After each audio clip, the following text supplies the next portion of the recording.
बंदी छोड़ सतगुरु रामपाल जी परमेश्वर जी की जय हो।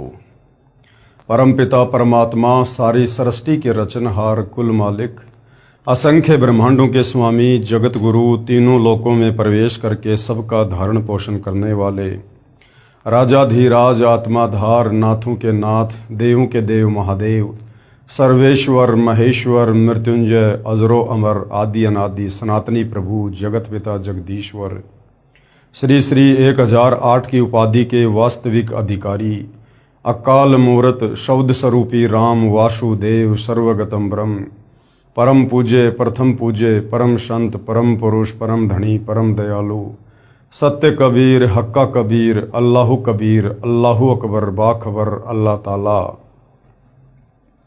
जगत के तारणहार जगत के मुक्तिदाता जगत के जगन्नाथ हारे के सहारे हिंदुओं के राम मुसलमानों के अल्लाह सिखों के वाहिगुरु ईसाइयों के मसीह दया के सागर दयानिधि करुणा के सागर करुणानिधि स्वयंभू परिभू संकट मोचन कष्ट हरण मंगल करण दुख भंजन अविगत कबीर निर्विषम निर्विकार परमात्मा अलय अलेख सतगुरु आदि अनादि सतगुरु असली मर्यादा पुरुषोत्तम असली राम असली कृष्ण असली घनश्याम असली मुरारी राजाओं के राजा महाराजाओं के महाराजा शहंशाहों के शहंशाह सम्राटों के सम्राट भगवानों के भगवान अल्लाहों के अल्लाह प्रभुओं के प्रभु मसीहाओं के मसीह सच्चे वाहिगुरु बाबाओं के बाबा पीरों के पीर सेठों के सेठ जगत सेठ सावड़सा सेठ सर्वगुण संपन्न अनंत कोटि कलाओं के स्वामी अनंत कोटि ब्रह्मांडों के नायक योगियों में महायोगी ध्यानियों में महाध्यानी सिद्धों में परम सिद्ध ज्ञानियों में तत्वज्ञानी ब्रह्म ज्ञानी महाज्ञानी परम ज्ञानी सर्वश्रेष्ठ ज्ञानी विज्ञानी युवा कबीर समर्थ कबीर असमवात अमित ओजा सच्चे रहनुमा करीम अल्लाह सुभान अल्लाह दुनिया के अंतिम पैगंबर 8 सितंबर 1951 से गांव धनाना जिला सोनीपत हरियाणा भारतवर्ष की पावन भूमि पे प्रकट रियल कल्कि भगवान श्री नारायण साकार हरि श्री बाबा साहेब नूर अनंत परमात्मा सच्चे दरवेश सच्चे बाखबर संत श्रोमणी सतगुरु रामपाल जी परमेश्वर जी के चरण कमल में आप और हम सभी भाई बहनों का अनंत कोटि दंडवत प्रणाम। सत्साई भाई और बहनों, बहुत बड़ी दया बहुत बड़ी मेहर पूज्य गुरुदेव भगवान की परमेश्वर रामपाल जी की, जिनके शुभ आशीर्वाद से विशेष आशीर्वाद से उन्हीं के सत्संगों का संग्रह पवित्र आध्यात्मिक पुस्तक ज्ञान गंगा जिसके ऊपर वीडियो बनाने की श्रृंखला जारी है और इसी श्रृंखला में आज हमारा ये 33वें नंबर का वीडियो है। भाई और बहनों, यदि आपने अभी तक इस पवित्र पुस्तक ज्ञान गंगा के ऊपर बन चुके वीडियो नहीं देखे हैं तो आप जिन्हें भूमिका से लेकर प्रत्येक वीडियो को अवश्य देखना चाहिए, तभी हम अध्यात्म को अच्छे से समझ पाएंगे जान पाएंगे और तत्वदर्शी संत को पहचान कर उनसे सत उपदेश लेकर अपनी आत्मा के कल्याण के मार्ग में आगे को बढ़ पाएंगे। क्योंकि इस पवित्र पुस्तक में सृष्टि रचना को विशेष तौर पर समझाया गया है।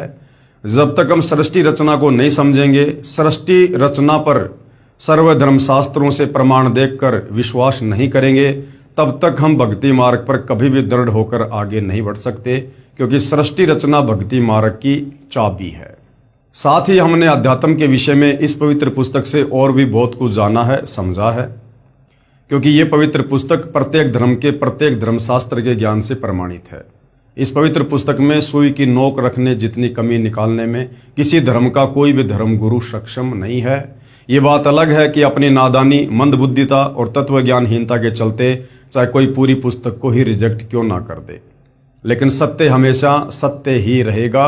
और सत्य यही है कि सतगुरु रामपाल जी के द्वारा जो पवित्र पुस्तक ज्ञान गंगा है, जो रची गई है लिखी गई है, इस पवित्र पुस्तक में सत आध्यात्मिक ज्ञान है। इस पुस्तक के अलावा आपको इस पृथ्वी पर कहीं भी शास्त्र अनुकूल साधना का ज्ञान या मार्ग नहीं मिलेगा।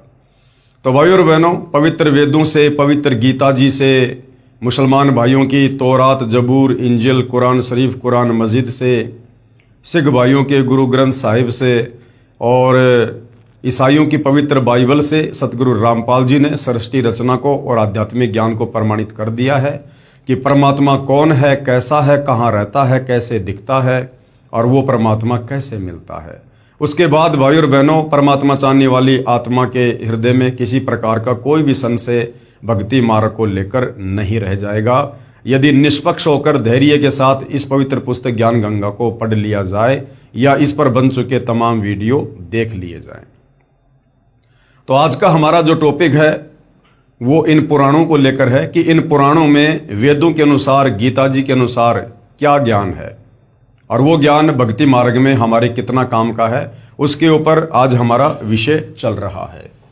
तो पवित्र पुस्तक ज्ञान गंगा आप जियों के सामने है और आज हमारा जो टॉपिक है पवित्र पुस्तक ज्ञान गंगा के पेज नंबर 260 को लेकर है, पवित्र पुस्तक ज्ञान गंगा।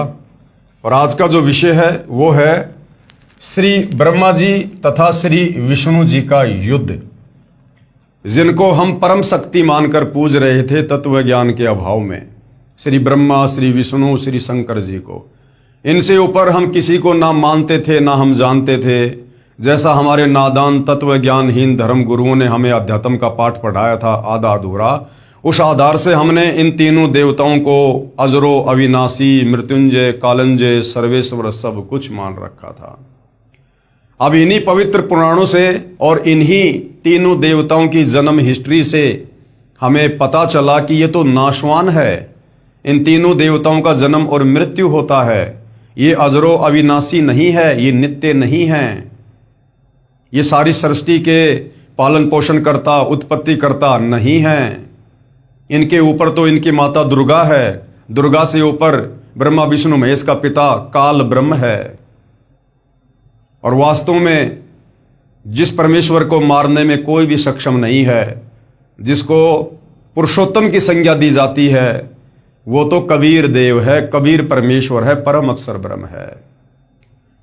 इसीलिए भाई और बहनों, गीता जी अध्याय 7 श्लोक नंबर 12 से 15 में गीता ज्ञानदाता काल ब्रह्म ये स्वयं इन तीनों देवताओं रजगुण ब्रह्मा, सतगुण विष्णु, तमगुण शंकर की भक्ति पूजा करने के लिए मना करता है, क्योंकि ये वास्तव में पूजा के योग्य नहीं है। टॉपिक से आपको लग रहा होगा कि श्री ब्रह्मा जी और श्री विष्णु जी में युद्ध, अगर भगवान ही आपस में लड़ेंगे, झगड़ेंगे, मरेंगे, कटेंगे तो उनके उपासकों की क्या हालत होगी।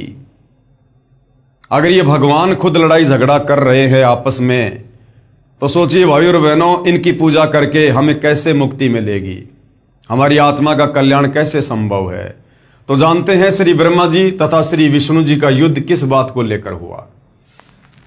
श्री शिव पुराण विद्वेश्वर संहिता अध्याय 6, अनुवादक हैं दीनदयाल शर्मा, प्रकाशक हैं रामायण प्रेस मुंबई और पेज नंबर 67, तथा संपादक हैं पंडित राम लगन पांडे विशारद, और इसके प्रकाशक हैं सावित्री ठाकुर, और इसका जो प्रकाशन है वो है रथ यात्रा वाराणसी ब्रांच, नाटी इमली वाराणसी के विद्वेश्वर संहिता अध्याय 6 पेज नंबर 54, तथा टीकाकार डॉक्टर ब्रह्मानंद त्रिपाठी, साहित्य आयुर्वेद ज्योतिषाचार्य MA PhD DSCA, और प्रकाशक है चौखंबा संस्कृत प्रतिष्ठान 38 UA Jawahar Nagar bungalow road Delhi, Sanskrit सहित शिव पुराण के विद्वेश्वर संहिता अध्याय 6 पेज नंबर 45 पर। ये हिंदुओं का ये पवित्र, ये प्रमाणित शास्त्र है। किसी को भी किसी प्रकार का कोई संदेह इस पवित्र शास्त्र पर नहीं है। इसका पेज नंबर, अध्याय नंबर सब कुछ सतगुरु रामपाल जी ने बता दिया है, आप जी खरीद कर देख सकते हैं, जो का त्यों आपको लिखा हुआ मिलेगा। श्री ब्रह्मा जी कौन? श्री ब्रह्मा जी श्री विष्णु जी के पास आए, यानी श्री ब्रह्मा जी श्री विष्णु जी के पास आए। उस समय श्री विष्णु जी लक्ष्मी सहित शेष सैया पर सोए हुए थे, साथ में अनुचर भी बैठे थे। श्री ब्रह्मा जी ने श्री विष्णु जी से कहा, बेटा उठ, देख तेरा बाप आया है, मैं तेरा प्रभु यानी भगवान हूं। ब्रह्मा जी, विष्णु जी, शंकर जी ये तीनों सगे भाई हैं। दुर्गा इन तीनों की माता है और काल ब्रह्म इन तीनों का पिता है, परंतु इनको भी आपस में इस गूढ़ सच्चाई का नहीं पता कि वास्तव में हमारा पिता कौन है। अब ये तीनों देवता कितने सक्षम हैं, कितना इनमें बुद्धि विवेक है, ब्रह्मा जी श्री विष्णु जी के पास गए। विष्णु जी आराम कर रहे थे अपने नौकर और अपनी पत्नी के साथ। ब्रह्मा जी जाकर कहते हैं, बेटा उठ, मैं तेरा बाप आया हूं, मैं तेरा भगवान आया हूं। इस पर विष्णु जी ने कहा, आओ बैठो, मैं तुम्हारा पिता हूं। उधर से विष्णु जी कह रहे हैं कि आओ आओ ब्रह्मा जी बैठो, मैं तुम्हारा बाप हूं। दो भाई आपस में एक दूसरे का बाप कह रहे हैं, बच्चों वाली लड़ाई। विष्णु जी बोले, तेरा मुंह टेढ़ा क्यों हो गया? ब्रह्मा जी ने कहा, हे पुत्र, हे बेटा, अब तुझे अभिमान हो गया है। मैं तेरा संरक्षक ही नहीं परंतु समस्त जगत का पिता हूं। श्री विष्णु जी ने कहा, रे चोर, ब्रह्मा जी को कह रहे विष्णु जी कि रे चोर, तू अपना बड़प्पन क्या दिखाता है? सर्व जगत तो मुझ में निवास करता है। जबकि ना सर्व जगत ब्रह्मा में निवास करता और ना विष्णु में निवास करता। जब इनको अपने बाप का नहीं पता कि हमारा बाप कौन है, उसका नाम क्या है, इन्होंने आज तक अपने बाप की शकल तक नहीं देखी और ये अपने आप को जगत पिता जगदीश्वर कह रहे हैं। विष्णु जी बोले, तू मेरी नाभि कमल से उत्पन्न हुआ और मुझसे ही ऐसी बातें कर रहा है। इतना कहकर दोनों भगवान आपस में हथियारों से लड़ने लगे। एक दूसरे के वक्ष स्थल पर आघात किए, छाती पर मुक्के मारे। ये देखकर सदाशिव, अब ये सदाशिव कौन है? ये काल, इनका पिता, ये काल ब्रह्म, जिसने प्रतिज्ञा कर रखी है कि मैं अपने तीनों बेटों ब्रह्मा विष्णु महेश को भी दर्शन नहीं दूंगा। इनका लड़ाई झगड़ा देखकर इनका पिता ये सदाशिव, ये काल रूपी ब्रह्म, इसने देखा ये क्या कर रहे हैं आपस में। अरे ये अगर लड़ेंगे झगड़ेंगे तो सृष्टि कैसे चलेगी? एक ब्रह्मांड की, तीन लोक की। मेरे भोजन का क्या होगा? जीवों की उत्पत्ति कैसे होगी? पालन पोषण कैसे होगा? संहार कैसे होगा? तो इनका पिता काल भगवान तुरंत वहां पर सदाशिव का रूप बनाकर आ गया, अपने तीसरे पुत्र शिव जी का रूप बनाकर आ गया। ये देखकर सदाशिव काल रूपी ब्रह्म ने एक तेजो में लिंग उन दोनों के बीच में खड़ा कर दिया। ब्रह्मा विष्णु लड़ रहे हैं और इनके पिता सदाशिव ने, काल रूपी ब्रह्म ने, एक तेजो में पिल्लर खंबा उन दोनों के बीच में खड़ा कर दिया उनका युद्ध रुकवाने के लिए। तब उनका युद्ध समाप्त हुआ। यह उपरोक्त विवरण गीता प्रेस गोरखपुर वाली शिव पुराण से निकाल रखा है, परंतु मूल संस्कृत सहित जो ऊपर लिखी है तथा अन्य दो संपादकों तथा प्रकाशकों वाली शिव पुराण में सही है। विचार करें, श्री शिव पुराण, श्री विष्णु पुराण तथा श्री ब्रह्मा पुराण तथा श्री देवी महापुराण में तीनों प्रभु, ये ब्रह्मा विष्णु महेश तथा सदाशिव काल रूपी ब्रह्म तथा देवी, जिसको शिवा या फिर प्रकृति भी कहते हैं दुर्गा को, की जीवन लीलाएं हैं। इन्हीं के आधार से सभी ऋषिजन व गुरुजन ज्ञान सुनाया करते थे। यदि कोई पवित्र पुराणों से भिन्न ज्ञान कहता है वह पाठ्यक्रम के विरुद्ध ज्ञान होने से व्यर्थ है। उपरोक्त युद्ध का विवरण पवित्र शिव पुराण से है, जिसमें दोनों प्रभु, कौन? श्री ब्रह्मा श्री विष्णु 5 वर्ष के बच्चों की तरह झगड़ा कर रहे हैं। वे कहा करते हैं कि तू मेरा बेटा, दूसरा कहा करता है तू मेरा बेटा, मैं तेरा बाप। जैसे दो छोटे छोटे बच्चे आपस में लड़ते हैं ना कि मैं तेरा बाप, मैं तेरा बाप। उसी हिसाब से ये हमारे भगवान, जिनको हम अजरो अमर अविनाशी जगत पिता जगदीश्वर सत्यनारायण मानकर पूजा करते थे, तत्व ज्ञान के अभाव में ये बच्चों की तरह लड़ाई कर रहे थे। दोनों आपस में सगे भाई होने के बावजूद भी एक दूसरे को मैं तेरा बाप, मैं तेरा बाप, तू मेरा बेटा, तू मेरा बेटा। तो गुरुदेव कहते हैं जिस प्रकार 2-5 वर्ष के बच्चे आपस में कभी किसी बात को लेकर झगड़ा करते हैं ना, और वे कहा करते हैं कि तू मेरा बेटा, दूसरा कहा करता है तू मेरा बेटा, मैं तेरा बाप, फिर एक दूसरे का गिरेबान पकड़कर मुक्कों व लातों से झगड़ा करते हैं। यही चरित्र इन त्रिलोकनाथों का है। यही चरित्र ये त्रिलोकनाथ ब्रह्मा विष्णु महेश इनका है। इसीलिए ये काल ब्रह्म अपने तीनों पुत्रों की गीता अध्याय 7 श्लोक नंबर 12 से 15 में पूजा करने के लिए मना कर रहा है कि ये पूजा के लायक नहीं है। जिनकी बुद्धि इस त्रिगुणी माया तक ही सीमित रह गई। त्रिगुणी माया मतलब तीनों देवता एक एक गुण से युक्त हैं, रजगुण ब्रह्मा, सतगुण विष्णु, तमगुण शंकर। तो काल कह रहा है कि जिनकी बुद्धि इस त्रिगुणी माया तक ही सीमित होकर रह गई है, इससे ऊपर ये किसी को पूजना ही नहीं चाहते। कहते हैं वो तो कौन है, राक्षस स्वभाव को धारण किए हुए मनुष्यों में नीच दूषित कर्म करने वाले मूर्ख मुझ काल ब्रह्म की ओम नाम की साधना भी वेदों अनुसार नहीं करते, और इन नाशवान भगवानों की ब्रह्मा विष्णु महेश की पूजा तक लगे हुए हैं। उपरोक्त तीनों पुराणों श्री ब्रह्मा पुराण, श्री विष्णु पुराण तथा श्री शिव पुराण का प्रारंभ तो काल रूपी ब्रह्म अर्थात ज्योति निरंजन से ही होता है। इन तीनों पुराणों की शुरुआत इस ज्योति निरंजन काल ब्रह्म से होती है, जो ब्रह्मलोक में महाब्रह्मा, महाविष्णु तथा महाशिव रूप धारण करके रहता है तथा अपनी लीला भी उपरोक्त रूप में करता है। अपने वास्तविक काल रूप को छुपा कर रखता है, क्योंकि इसने सौगंध खा रखी है, इसको श्राप लगा हुआ है कबीर परमात्मा की तरफ से। ये जब आप सृष्टि रचना को पढ़ोगे, समझोगे, तब पता चलेगा, तब ये ग्रंथ समझ में आएंगे कि ये काल अपने तीनों बेटे ब्रह्मा विष्णु महेश को दर्शन क्यों नहीं देता, इसका नाम काल क्यों पड़ा, ये अपने वास्तविक रूप में दर्शन क्यों नहीं देता किसी को।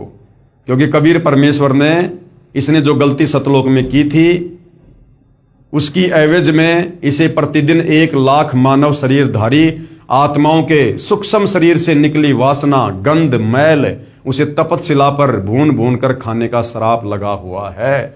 अगर ये अपने ओरिजिनल काल रूप में दर्शन दे दे ब्रह्मा विष्णु महेश को, तो ब्रह्मा विष्णु महेश को हकीकत का पता चल जाएगा, और ये कभी भी अपने पिता के लिए इस प्रकार का दुष्कर्म नहीं करेंगे, जीवों की उत्पत्ति, पालन पोषण और संहार। अपने वास्तविक काल रूप को छुपा कर रखता है तथा बाद में विवरण रजगुण ब्रह्मा जी, सतगुण विष्णु जी तथा तमगुण शिव जी की लीलाओं का है। उपरोक्त ज्ञान के आधार से पवित्र पुराणों को समझना अति आसान हो जाएगा। अब श्री विष्णु पुराण के विषय में संक्षेप में पूज्य गुरुदेव भगवान हमें बता रहे हैं। श्री विष्णु पुराण कहां से प्रकाशित है? इसके अनुवादक है श्री मुनीलाल गुप्त, प्रकाशक है गोविंद भवन कार्यालय, गीता प्रेस गोरखपुर। श्री विष्णु पुराण का ज्ञान श्री पाराशर ऋषि ने अपने शिष्य श्री मैत्रेय ऋषि जी को कहा है।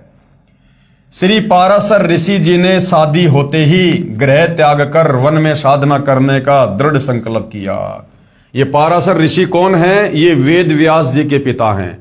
जिस वेद व्यास जी ने चारों वेद, गीता जी, श्रीमद् भागवत, सुधा सागर, 18 पुराण इनका लेखन कार्य किया, उस वेद व्यास का महर्षि पाराशर ऋषि जो है वो पिता है।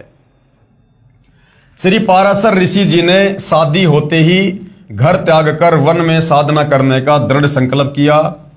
उसकी धर्म पत्नी ने कहा, अभी तो शादी हुई है, अभी आप घर त्याग कर जा रहे हो, संतान उत्पत्ति करके फिर साधना के लिए जाना।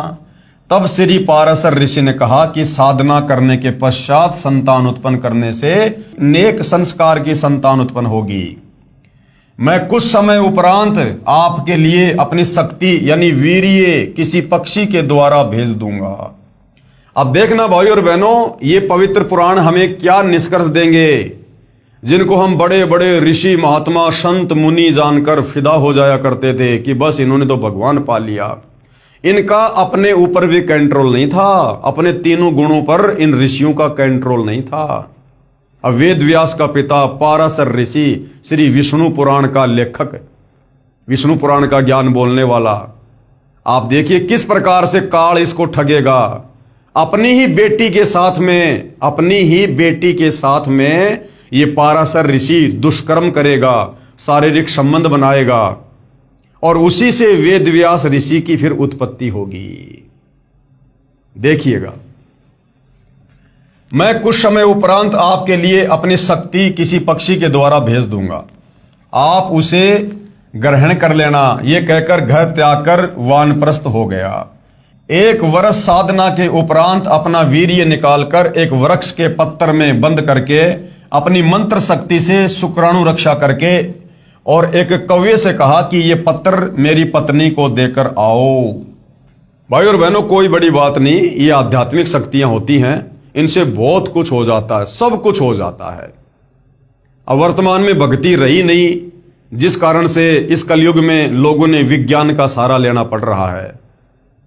ये सारे के सारे कार्य, पहले आकाश में उड़ जाना और ये अस्त्र शस्त्र फेंक कर आकाश में इस प्रकार से लड़ाई करना, युद्ध करना, मंत्र शक्ति से हाथ में अस्त्र और शस्त्र आ जाना, ये सब पहले आध्यात्मिक शक्तियों से हुआ करते थे।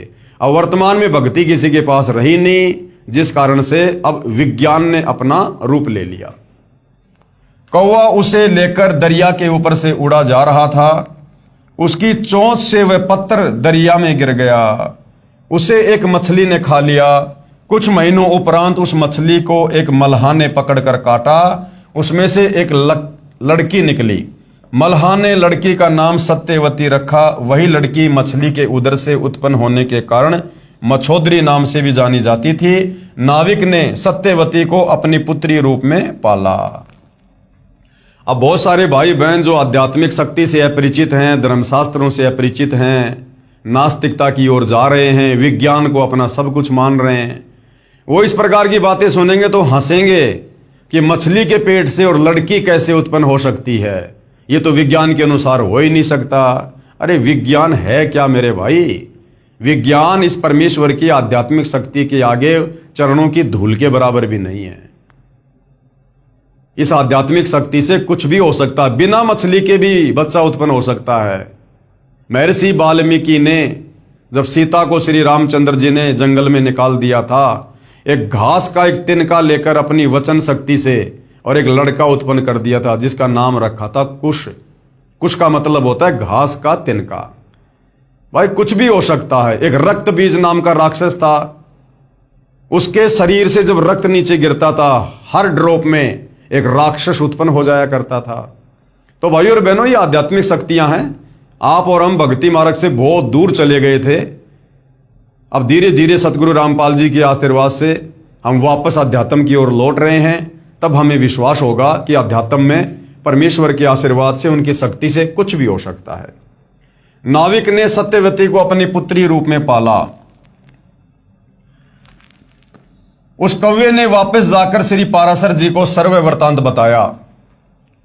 पाराशर ऋषि ने जो अपनी बीज शक्ति, अपना वीर्य उस पेड़ के पत्ते में बांधकर अपनी वचन शक्ति से मंत्रित करके और उस कौवे को दे दिया था। कौवा लेकर उसकी पत्नी के पास जा रहा था। रास्ते में किसी दूसरे कौवे ने सोचा कि ये मांस का टुकड़ा लेकर जा रहा है। चीना झपटी में वो जो पत्ता था वो उस कौवे के मुख से गिर गया, उसमें तालाब में, दरिया में, और एक मछली ने उसको निगल लिया। अब भाइयों और बहनों, वो मंत्रित शक्ति थी। समय आने पर उससे संतान उत्पन्न होनी ही होनी थी। वो मछली ने निगल लिया। समय आने पर मछली के पेट से वो लड़की बनकर उत्पन्न हो गई, क्योंकि वो जो नाविक था उसने उस मछली को पकड़ा, धीरे धीरे उसको काटा तो उसमें से वो लड़की निकली। मछली के उदर से उत्पन्न होने के कारण मछोदरी नाम पड़ा। आगे चलकर उसका नाम रखा सत्यवती। तो भाइयों और बहनों, उस कौवे ने वापस जाकर पाराशर ऋषि को सारी बात बता दी थी कि ऐसे ऐसे वो जो बीज शक्ति थी वो तालाब में गिर गई और एक मछली ने उसको निगल लिया। अब देखना भाइयों और बहनों, पता होने के बावजूद भी अब वो पाराशर ऋषि, जिसको हम बहुत बड़ा संत कहते हैं, संत समझ जा करते थे, और जंगल में चला गया था शादी होते साधना करने के लिए। उसको सब कुछ पता होते हुए भी उसने अपनी ही बेटी के साथ में शारीरिक संबंध बनाए। कौवे ने वापस जाकर श्री पाराशर जी को सब बात बताई। जब साधना समाप्त करके श्री पाराशर जी 16 वर्ष उपरांत वापस आ रहे थे, दरिया पार करने के लिए मल्हा को पुकार कर कहा कि मुझे शीघ्र दरिया से पार कर, मेरी पत्नी मेरी प्रतीक्षा कर रही है। विषय वासना में डूबा जा रहा था, विषय वासना सता रही थी, जल्द से जल्द मैं अपनी पत्नी के पास जाऊं, विषय वासना से ग्रस्त था। उस समय मल्हा खाना खा रहा था। कौन मल्हा? वही मल्हा जिसने 16 साल पहले मछली का पेट काट के और वो लड़की पाली और पोसी, जो पाराशर ऋषि की बेटी थी। उस समय मल्हा खाना खा रहा था तथा श्री पाराशर ऋषि के बीज से, मछली से उत्पन्न 14 वर्षीय युवा कन्या अपने पिता का खाना लेकर वहीं पर उपस्थित थी। मल्लाह को ज्ञान था कि साधना तपस्या करके आने वाला ऋषि सिद्धि युक्त होता है, आज्ञा का शीघ्र पालन ना करने के कारण श्राप दे देता है। मलाह ने कहा, ऋषिवर मैं खाना खा रहा हूं, अधूरा खाना छोड़ना अन्न देव का अपमान होता है, मुझे पाप लगेगा। परंतु श्री पाराशर जी ने एक नहीं सुनी। ऋषि को अति शीघ्र उतावला जानकर मल्ला ने अपनी युवा पुत्री से ऋषि जी को पार छोड़ने को कहा। अब ये काई के संत भाई और बहनों, काई के ऋषि है, इनके अंदर जरा सा भी धैर्य नहीं, जरा सा भी धैर्य है। वो कह रहा कि ऋषि जी मैं भोजन कर रहा हूं, 5-10 मिनट लगेंगे, बीच में उठूंगा, अन्न देव का अपमान होगा। नहीं नहीं नहीं नहीं, मेरी पत्नी मेरा इंतजार कर रही है, मुझे इसी समय छोड़ के आओ। तो मल्ला ने क्या किया, वो जो लड़की थी जो मछली के पेट से बाहर आई थी, मछोदरी, वो उस समय उसका खाना लेके आई हुई थी। तो ऋषि को दरिया से पार करने के लिए मल्हा ने कहा कि बेटी मैं खाना खा रहा हूं, तब तक तू ऋषि जी को और दरिया पार करवा के आ जा। अब वो ऋषि पाराशर की ही बेटी और अपने पिता को नाव में बैठाकर दरिया से पार करवाने जा रही है। पिताजी का आदेश प्राप्त कर पुत्री नौका में ऋषि पाराशर जी को लेकर चल पड़ी। अब दरिया के बीच में जाने के बाद ऋषि पाराशर जी ने अपने ही बीज शक्ति से मछली से उत्पन्न लड़की अर्थात अपनी ही पुत्री से दुष्कर्म करने की इच्छा व्यक्त की। लड़की भी अपने पालक पिता मल्हा से ऋषियों के क्रोध से दिए श्राप से हुए दुखी व्यक्तियों की कथाएं सुना करती थी। श्राप के डर से कांपती हुई कन्या ने कहा, ऋषि जी आप ब्राह्मण हो, मैं एक शूद्र की पुत्री हूं। यानी अपनी जान बचाने के लिए, बेचारी अपनी इज्जत बचाने के लिए इस प्रकार की बात वो कहने लगी। ऋषि पाराशर जी ने कहा, कोई चिंता नहीं। कहा कि कोई बात नहीं, वैसे तो ये बड़ी छुआछात किया करते थे, और जब बात आ गई विषय वासनाओं को लेकर तो कह रहा कि कोई बात नहीं, हम नहीं मानते छुआछात, कोई कोई कोई शूद्रवादर नहीं होता है। ऋषि पाराशर जी ने कहा कि कोई चिंता नहीं। लड़की ने अपनी इज्जत रक्षा के लिए फिर बहाना किया कि हे ऋषिवर, मेरे शरीर से मछली की दुर्गंध निकल रही है। ऋषि पाराशर जी ने अपनी सिद्धि शक्ति से दुर्गंध समाप्त कर दी। जो डले ढोके आया था, तपस्या करके आया था, वो बर्बाद करनी शुरू कर दी। फिर लड़के ने कहा, दोनों के नौरों पर व्यक्ति देख रहे हैं। ऋषि पाराशर जी ने गंगा दरिया का जल हाथ में उठाकर आकाश में फेंका तथा अपनी सिद्धि शक्ति से धुंध उत्पन्न कर दी।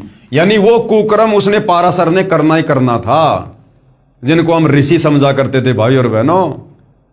रे से ऋषि पढ़ा करते थे, एक साधु का चित्र आया करता था। ये थे इनके कर्म, ये था इनका ज्ञान। इसलिए गीता अध्याय 4 श्लोक नंबर 34 में यह काल कह रहा है कि जब तक वो तत्वदर्शी संत नहीं मिलेगा, तुम्हारी नैया कभी भवसागर से पार नहीं होगी। तुम कभी भी तीनों गुणों से ऊपर होकर भक्ति नहीं कर सकते। जब तक तीनों गुणों के अंडर में रहेंगे, ब्रह्मा विष्णु महेश के रजोगुण सतोगुण तमोगुण के अंडर में, हम कभी भी भक्ति नहीं कर सकते, मुक्ति प्राप्त नहीं कर सकते।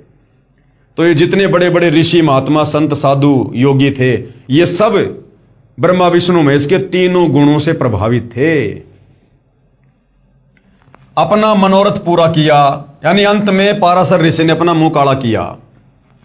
लड़की ने अपने पालक पिता को अपनी पालक माता के माध्यम से सर्व घटना से अवगत करा दिया तथा बताया कि ऋषि ने अपना नाम पाराशर बताया तथा ऋषि वशिष्ठ जी का पोता बताया था। समय आने पर कंवारी के गर्भ से श्री व्यास ऋषि उत्पन्न हुआ और समय आने पर उस मछोदरी से, सत्यवती से और वेदव्यास ऋषि की उत्पत्ति हुई और अपनी ही बेटी से पाराशर ऋषि ने शारीरिक संबंध बनाकर अपने बेटे की उत्पत्ति की। तो भाई और बहनों, ये है इनका कैरेक्टर, ये है इनका चरित्र। इसलिए काल कहता है कि ये तीनों गुणों के जो उपासक है ना, ब्रह्मा विष्णु महेश के, ये राक्षस स्वभाव को धारण किए हुए मनुष्यों में नीच। अब बताओ, काहे का ऋषि है? कोई नीच मनुष्य इस प्रकार का कार्य करता है, जबकि वो शादीशुदा था। अपनी पत्नी को तो कह के आया था कि मैं पहले तपस्या करूंगा फिर संतान उत्पन्न करूंगा, और यहां रास्ते में कितना बड़ा कांड कर दिया अपनी बेटी के साथ में। और जिनको हम ऋषि संत महात्मा मान के जिनकी महिमा गाया करते थे, ये तो आम व्यक्ति से भी गिरे हुए चरित्र के व्यक्ति थे। तो अब सतगुरु रामपाल जी ने आकर भाई और बहनों इन पुराणों के माध्यम से, शास्त्रों के माध्यम से इन कथाओं से ये पर्दा उठाया है, हकीकत से पर्दा उठाया, जो आज से पहले हमारे नादान धर्म गुरुओं ने अपने धार्मिक धंधे के लिए इन कथाओं को सार्वजनिक ना करके छुपा रखा था। उसी श्री पाराशर जी के द्वारा श्री विष्णु पुराण की रचना हुई। अब बताओ, ऐसे पाराशर ऋषि के द्वारा जिसने अपनी बेटी के साथ में शारीरिक संबंध बना के और संतान उत्पन्न की, अब ऐसे पाराशर ऋषि के द्वारा लिखा गया विष्णु पुराण, और इसको पढ़ने से पढ़ने वाले को कहां सद्बुद्धि आएगी? जब लिखने वाले को सद्बुद्धि नहीं है तो उसके द्वारा लिखित शास्त्र को पढ़ने से पढ़ने वाले को कैसे सद्बुद्धि आएगी? श्री पाराशर जी ने बताया कि हे मैत्रेय, जो ज्ञान मैं तुझे सुनाने जा रहा हूं, यही प्रसंग दक्ष आदि मुनियों ने नर्मदा तट पर राजा पुरुतकुश को सुनाया था। राजा पुरुतकुश ने सारस्वत से और सारस्वत ने मुझसे कहा था। श्री पाराशर जी ने श्री विष्णु पुराण के प्रथम अध्याय श्लोक संख्या 31 पेज नंबर 3 में कहा है कि यह जगत विष्णु से उत्पन्न हुआ है। हो गया इसका ज्ञान? कह रहा कि यह जगत विष्णु से उत्पन्न हुआ है। विष्णु का उपासक था, इसलिए विष्णु को महिमा दे रहा है। विष्णु को खुद नहीं पता कि मेरे को शेषनाग की सैया पर किसने लेटा रखा था। उन्हीं में स्थित है, वे ही इसकी स्थिति और लय के करता हैं। अध्याय 2 श्लोक 15-16 पेज नंबर 4 में कहा कि हे द्विज, परब्रह्म का प्रथम रूप पुरुष अर्थात भगवान जैसा लगता है। परब्रह्म का नहीं, ब्रह्म का। इन्हें कुछ नहीं पता भाई और बहनों, शास्त्रों के बारे में इन ऋषियों को कुछ नहीं पता।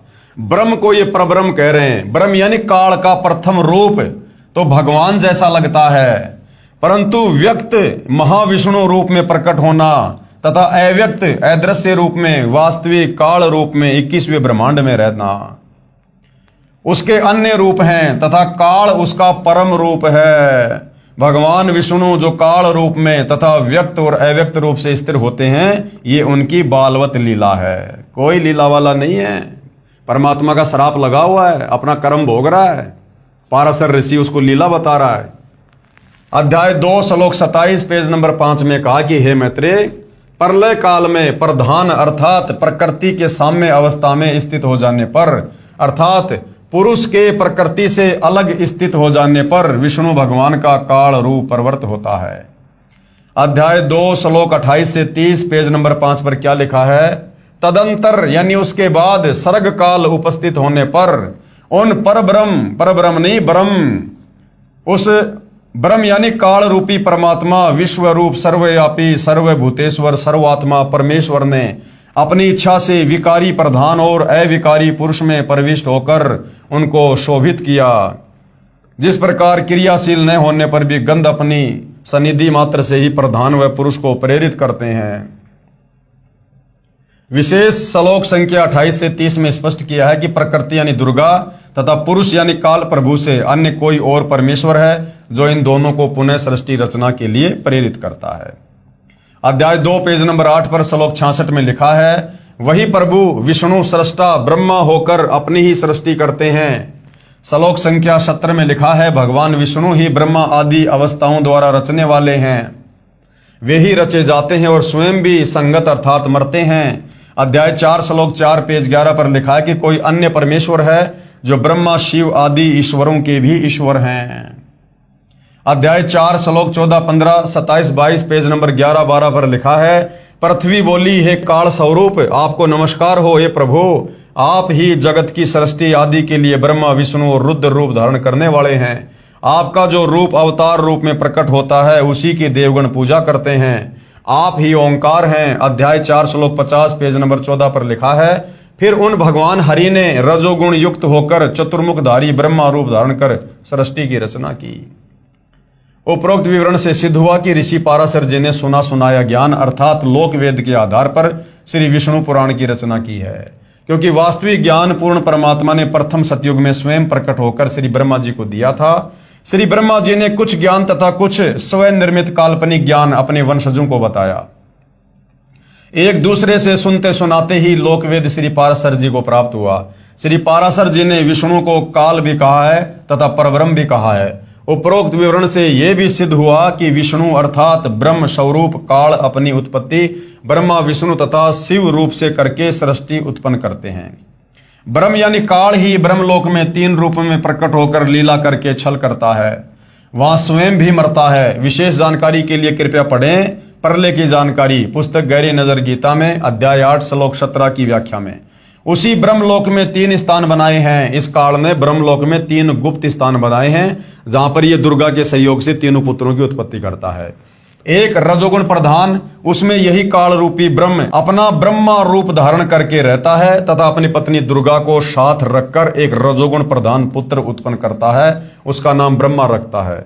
उसी से एक ब्रह्मांड में उत्पत्ति करवाता है। इसी प्रकार उसी ब्रह्मलोक में एक सतगुण प्रधान स्थान बना रखा है, स्वयं अपना विष्णु रूप धारण करके रहता है तथा अपनी पत्नी दुर्गा यानी प्रकृति को पत्नी रूप में रखकर एक सतगुण युक्त पुत्र उत्पन्न करता है, उसका नाम विष्णु रखता है। उस पुत्र से एक ब्रह्मांड में 3 लोकों पृथ्वी पाताल स्वर्ग में स्थिति बनाए रखने का कार्य करवाता है। इसका प्रमाण शिव पुराण गीता प्रेस गोरखपुर से प्रकाशित अनुवाद हनुमान प्रसाद पोदार चिमनलाल गोस्वामी रुद्र संहिता अध्याय 6 और 7 पेज नंबर 102 और 103 पर आपको मिल जाएगा। ब्रह्मलोक में ही एक तीसरा स्थान तमगुण प्रधान रचकर उसमें स्वयं शिव रूप धारण करके रहता है तथा अपनी पत्नी दुर्गा यानी प्रकृति को साथ रखकर पति पत्नी के व्यवहार से उसी तरह तीसरा बेटा तमोगुण युक्त उत्पन्न करता है, उसका नाम शंकर यानी शिव रखता है। इस पुत्र से 3 लोक के प्राणियों का संहार करवाता है। यानी घटिया कर्म में इस काल ने अपने तीनों बेटे ब्रह्मा विष्णु महेश को लगा रखा है। एक से उत्पत्ति करवाता है, दूसरे से स्थिति को कायम रखता है और तीसरे शंकर से संहार करवाता है। इसलिए ये काल अपने वास्तविक रूप में अपने तीनों बेटों को दर्शन नहीं देता। अगर इनको हकीकत का पता चल जाए कि हमारे बाप को रोजाना इस प्रकार से 1 लाख आत्मा खाने का श्राप लगा हुआ है और इसने हमारे माध्यम से यहाँ पर ये सृष्टि अपनी चला रखी है, तो ये कभी भी अपने बाप के दुष्कर्म में सहयोग नहीं देंगे। विष्णु पुराण में अध्याय 4 तक जो ज्ञान है वह काल रूप ब्रह्म अर्थात ज्योति निरंजन का है। अध्याय 5 से आगे का मिला जुला ज्ञान काल के पुत्र सद्गुण विष्णु की लीलाओं का है तथा उसी के अवतार श्री राम श्री कृष्ण आदि का ज्ञान है।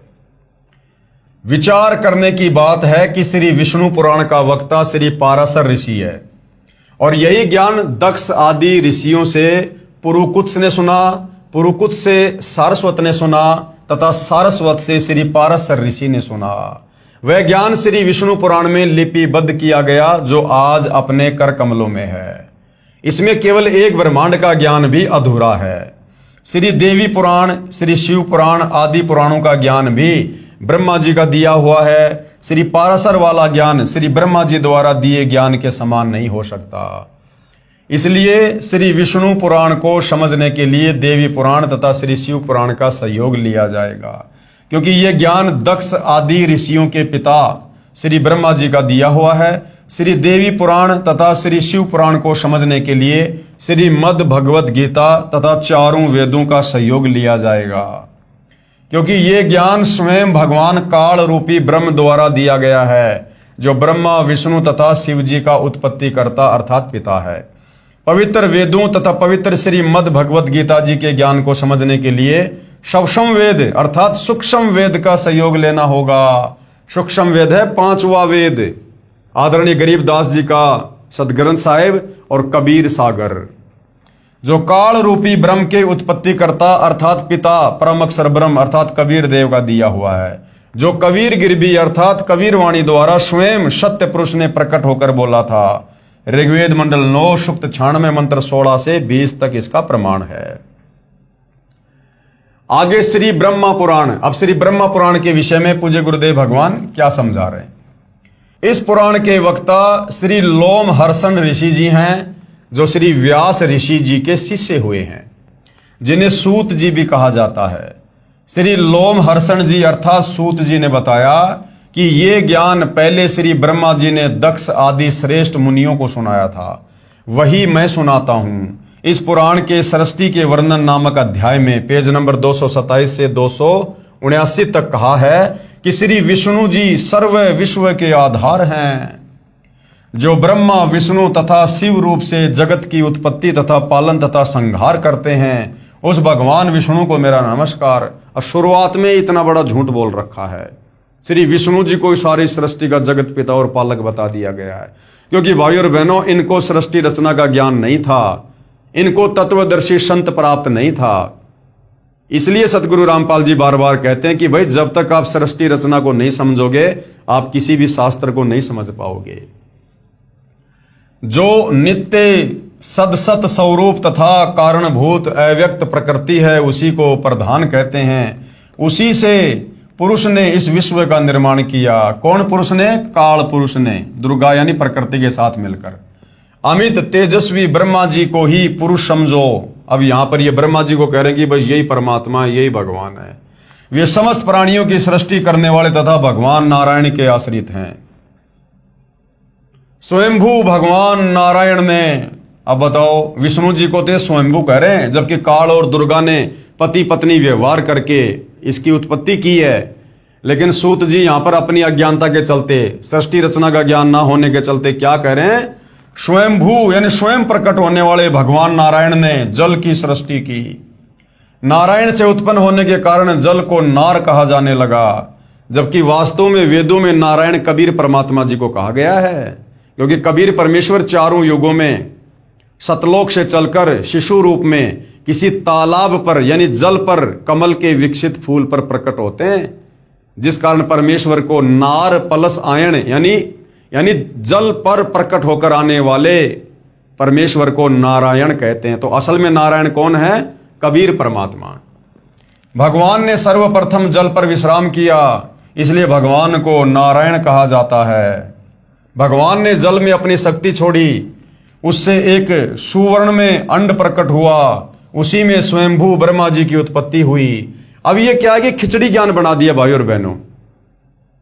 ये ब्रह्मा जी ने क्या किया कि कुछ तो वेदों का ज्ञान और कुछ काल परिरणा खिचड़ी ज्ञान बना दिया। और क्या सुना रहे हैं? भगवान ने सर्वप्रथम जल पर विश्राम किया, इसलिए भगवान को नारायण कहा जाता है। फिर क्या कह रहे हैं? भगवान ने जल में अपनी शक्ति छोड़ी, उससे एक सुवर्ण में अंडा प्रकट हुआ।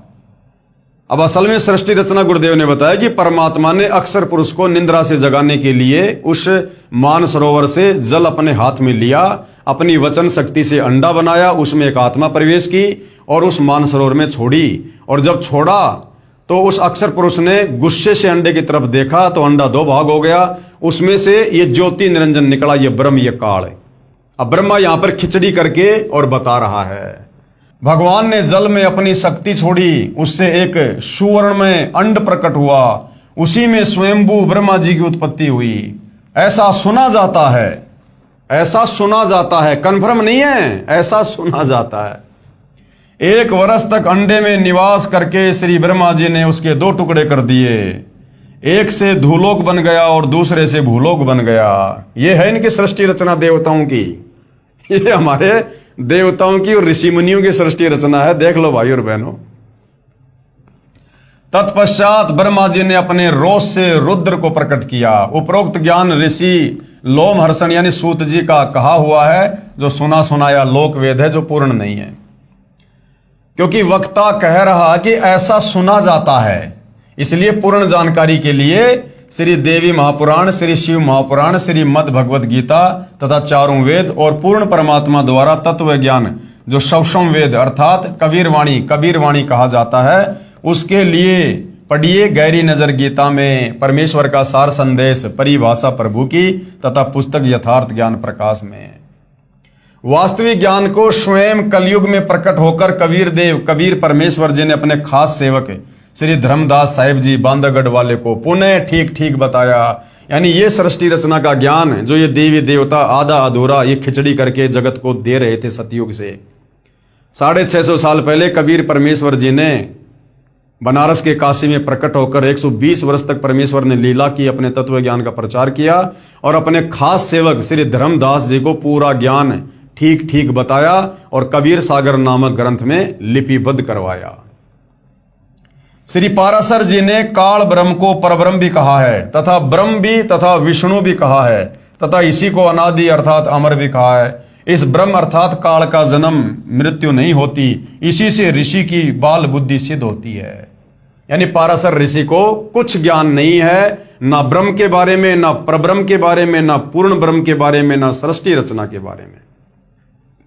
विचार करें, विष्णु पुराण का ज्ञान एक ऋषि द्वारा कहा है, जिसने लोकवेद यानी सुने सुनाए ज्ञान अर्थात दंत कथा के आधार से कहा है, तथा ब्रह्म पुराण का ज्ञान श्री लोमहर्षण ऋषि ने दक्ष आदि ऋषियों से सुना था, वह लिखा है। इसलिए उपरोक्त दोनों विष्णु पुराण तथा ब्रह्म पुराण को समझने के लिए श्री देवी पुराण तथा श्री शिव पुराण का सहयोग लिया जाएगा।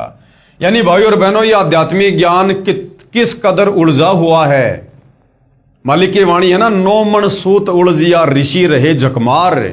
ये ऋषि झक मार मार के रह गए, ये सृष्टि रचना भी नहीं समझ पाए, ये ब्रह्मा विष्णु महेश की उत्पत्ति को भी ढंग से नहीं बता पाए आप और हमें, जो अपने आप को प्रकांड ज्ञाता और ये तपस्वीर पता नहीं क्या क्या कहा करते थे। हम इनकी महिमा गाया करते थे बहुत बड़े ऋषि मानकर। इन्हें तो सृष्टि रचना का भी ज्ञान नहीं, ब्रह्मा विष्णु महेश के बारे में भी इनको ज्ञान नहीं।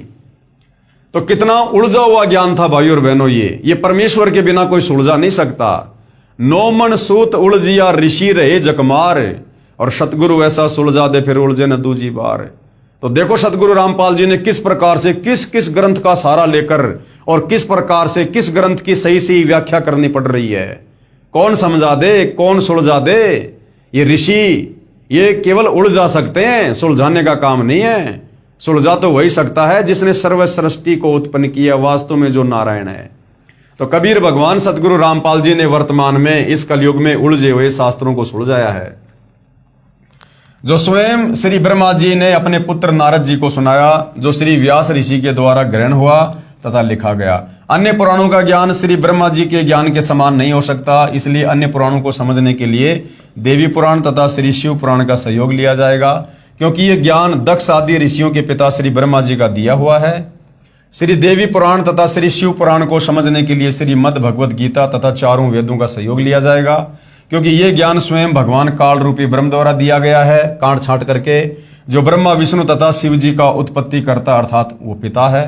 पवित्र वेदों तथा पवित्र श्रीमद् भगवद गीता जी के ज्ञान को समझने के लिए सूक्ष्म वेद अर्थात सूक्ष्म वेद का सहयोग लेना होगा, क्योंकि चारों वेदों में गीता जी में कंप्लीट आध्यात्मिक ज्ञान नहीं है। जो काल रूपी ब्रह्म की उत्पत्ति करता अर्थात पिता परम अक्षर ब्रह्म कबीर देव का दिया हुआ है, 5वां वेद सूक्ष्म वेद का ज्ञान, जो कबीर गिरबी यानी कबीर वाणी द्वारा स्वयं सत्य पुरुष ने प्रकट होकर बोला था। ऋग्वेद मंडल 9 सूक्त 96 मंत्र 16 से 20 तक इसका प्रमाण है, तथा श्रीमद् भगवद गीता में भगवान काल अर्थात ब्रह्म ने अपनी स्थिति स्वयं बताई है, जो सत है। अब आगे क्या कह रहे हैं परमात्मा। गीता अध्याय 15 श्लोक 18 में कहा कि मैं काल रूपी ब्रह्म अपने 21 ब्रह्मांडों में जितने भी प्राणी हैं उनमें श्रेष्ठ हूं। वे चाहे स्थूल शरीर में नाशवान हैं, चाहे आत्मा रूप में अविनाशी। इसलिए लोक वेद यानी सुने सुनाए ज्ञान के आधार से मुझे पुरुषोत्तम मानते हैं। ये पाराशर जैसे ऋषि, वेद व्यास जैसे ऋषि, ये लोमहर्षण जैसे ऋषि, इन लोगों ने आधे अधूरे सुने सुनाए ज्ञान के आधार से इस काल को 21 ब्रह्मांड में पुरुषोत्तम सिद्ध कर रखा है, भगवान सिद्ध कर रखा है। बाकी ये काल खुद कह रहा है गीता अध्याय 15 श्लोक 18 में कि मैं पुरुषोत्तम नहीं हूं, मैं तो लोक वेद के आधार से, इन ऋषि साधु संत महात्माओं की सुनी सुनाई दंत कथाओं के आधार से, क्योंकि इन ऋषियों को सृष्टि रचना का ज्ञान नहीं था, तत्व ज्ञान नहीं था, जिस कारण से ब्रह्मा विष्णु महेश से ऊपर ये किसी को जान नहीं पाए, पहचान नहीं पाए। तो इन्होंने इस ब्रह्म को, जिसका ओम मंत्र है, इस ब्रह्म प्राप्ति के लिए इन्होंने तप किए, ओम नाम की साधना की। ब्रह्म ने दर्शन दिए नहीं, उसने सौगंध खा रखी है। अंत में इन्होंने इस ब्रह्म को फाइनल कर दिया कि भाई यही पुरुषोत्तम है, यही भगवान है, बस उसका प्रकाश देखा जा सकता है, बाकी वो निराकार है। वास्तव में पुरुषोत्तम यानी पुरुषों में उत्तम, भगवानों में सर्वश्रेष्ठ भगवान तो मुझ क्षर पुरुष अर्थात काल से तथा अक्षर पुरुष यानी परब्रह्म से भी अन्य है। गीता अध्याय 15 श्लोक 17 उत्तम पुरुष है तू अन्य परमात्मा इति उदाहरते, ये लोग तरम अवश्य विभर्ति अवय ईश्वर है। वही वास्तव में परमात्मा अर्थात भगवान कहा जाता है। कौन? कबीर देव। तीनों लोकों में प्रवेश करके सर्व का धारण पोषण करता है। ये लोग त्रियम अवश्य विभर्ति अवय ईश्वर है। वही वास्तव में अविनाशी परमेश्वर है। गीता अध्याय 15 श्लोक 16-17 गीता ज्ञानदाता ब्रह्म यानी काल स्वयं कह रहा है, हे अर्जुन तेरे तथा मेरे बहुत जन्म हो चुके हैं। काल खुद जन्म और मृत्यु में है, तू नहीं जानता, मैं जानता हूं। श्रीमद् भगवद गीता अध्याय 4 श्लोक 5 अध्याय 2 श्लोक 12 में प्रमाण है, तथा अध्याय 7 श्लोक 18 में ये काल अपनी साधना को भी घटिया अनुतमाम बता रहा है कि ओम नाम की साधना से भी मुक्ति नहीं है।